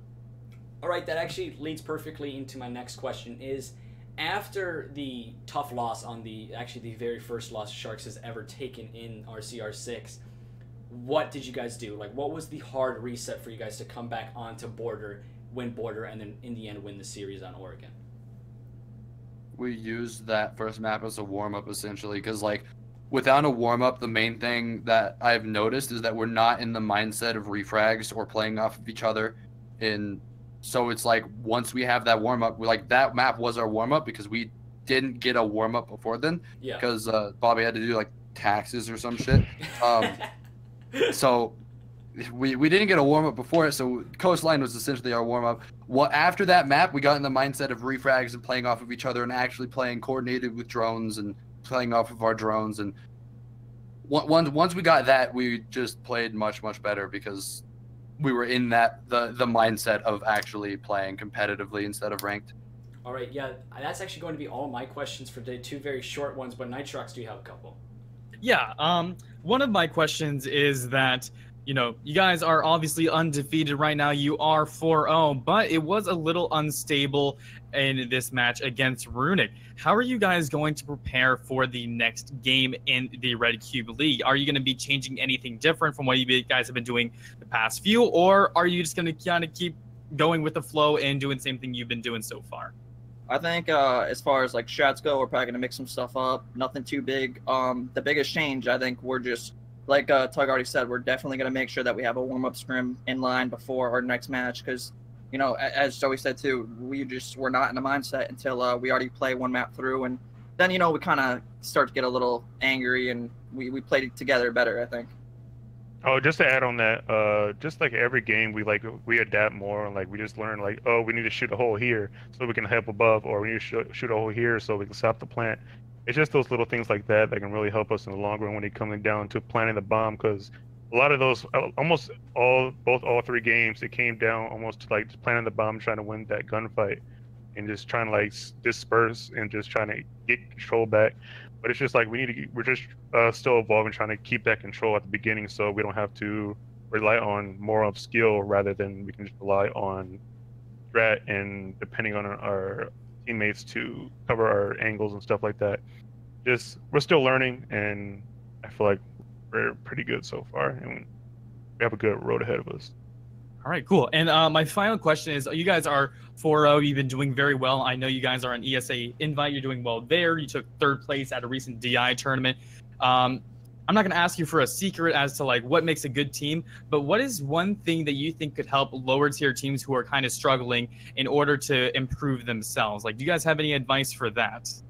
Get a good flank watcher and a good droner. Those are two huge things that really helped us propel ourselves to a higher level of competition. Also, I don't know. I want to keep on adding, but just make sure you have your strats ready. Like when we first started as a team, we first relied on gunplay and just relied on the range strats, and it used to work at the beginning. Like we would do really good, and then once it started to get more and more, we started to face more advanced teams. We were just learning that this ranked strats is not working. Like we have to make strats, and like we have to fix something. And like making strats can be boring, especially if you're just all five sitting in there, you're explaining stuff. But like once you get it down, once you just do the timing, like it pays off, like it always has. All right, guys, that's gonna be my questions. Thank you very much for coming in here for the post-game interview. Yeah, Our pleasure. That's going to be it for us today, guys. Thanks so much for tuning in, and also great win out there. And I wish you the best of luck as you go on to later on in the season. And I look forward to seeing more from the entire Sharks teams. Thanks again. Thank you. Thank you. So guys, that is going to be it for today, as I'm actually going to quickly hop down into that channel. That's going to be it for us today. I'd like to say thank you once again to Nitrox, who just joined the channel, as I'd also like to say thank you to him, as also thanks to all of the viewers who tuned in and can make all of this possible. I also apologize, there was a moment in the stream when I actually hit the wrong keybind without me noticing, and there was the music playing in the background. I apologize for that, as the Rainbow Six Siege commentary in turn turned to a Rainbow Six Siege rap, and I hope you guys all Nice little enjoyed that. freestyle. Exactly. And I apologize for that, but it also was just maybe a blessing in disguise. Maybe that would just accelerate the rap career of Rainbow Six and REDCUBE League, and just kind of, I don't know, give us a new thing to look at. But that's going to be it for us today. Nitrox, do you have anything to say to the viewers? Thank you everybody for watching and for supporting. I know my microphone was having a few issues a while ago, but it seemed like it was fixed in that last map, which I'm happy about. But thank you everybody for supporting us. If you want to support me individually, I'll do my shameless plug. Make sure to check me out, twitter.com/nitroxhype. I also stream on Twitch, twitch.tv/nitroxhype. So if you want to see more individual content from me, because I will be here for quite a while, but if you want to see more of that, make sure to check me out there. Thank you so much for allowing me to cast those games. It was really fun, and I do appreciate the opportunity. Yep, no problem, guys. That's going to be it then for today. Unfortunately, we actually had 3 matches scheduled today, but all 3 were scheduled at the exact same time. So we all came together and decided which match was going to be streamed in the end. And it did come down to the Sharx vs. Runic, and I'm very proud we figured that one out, because it was such a good map and such a good just showing for both of these teams. But that's going to be it, guys. We will see you tomorrow most likely, and if not, then obviously Saturday we have a couple games lined up as well. Can't wait to see you guys there, and let's see what's next for week 4. Peace.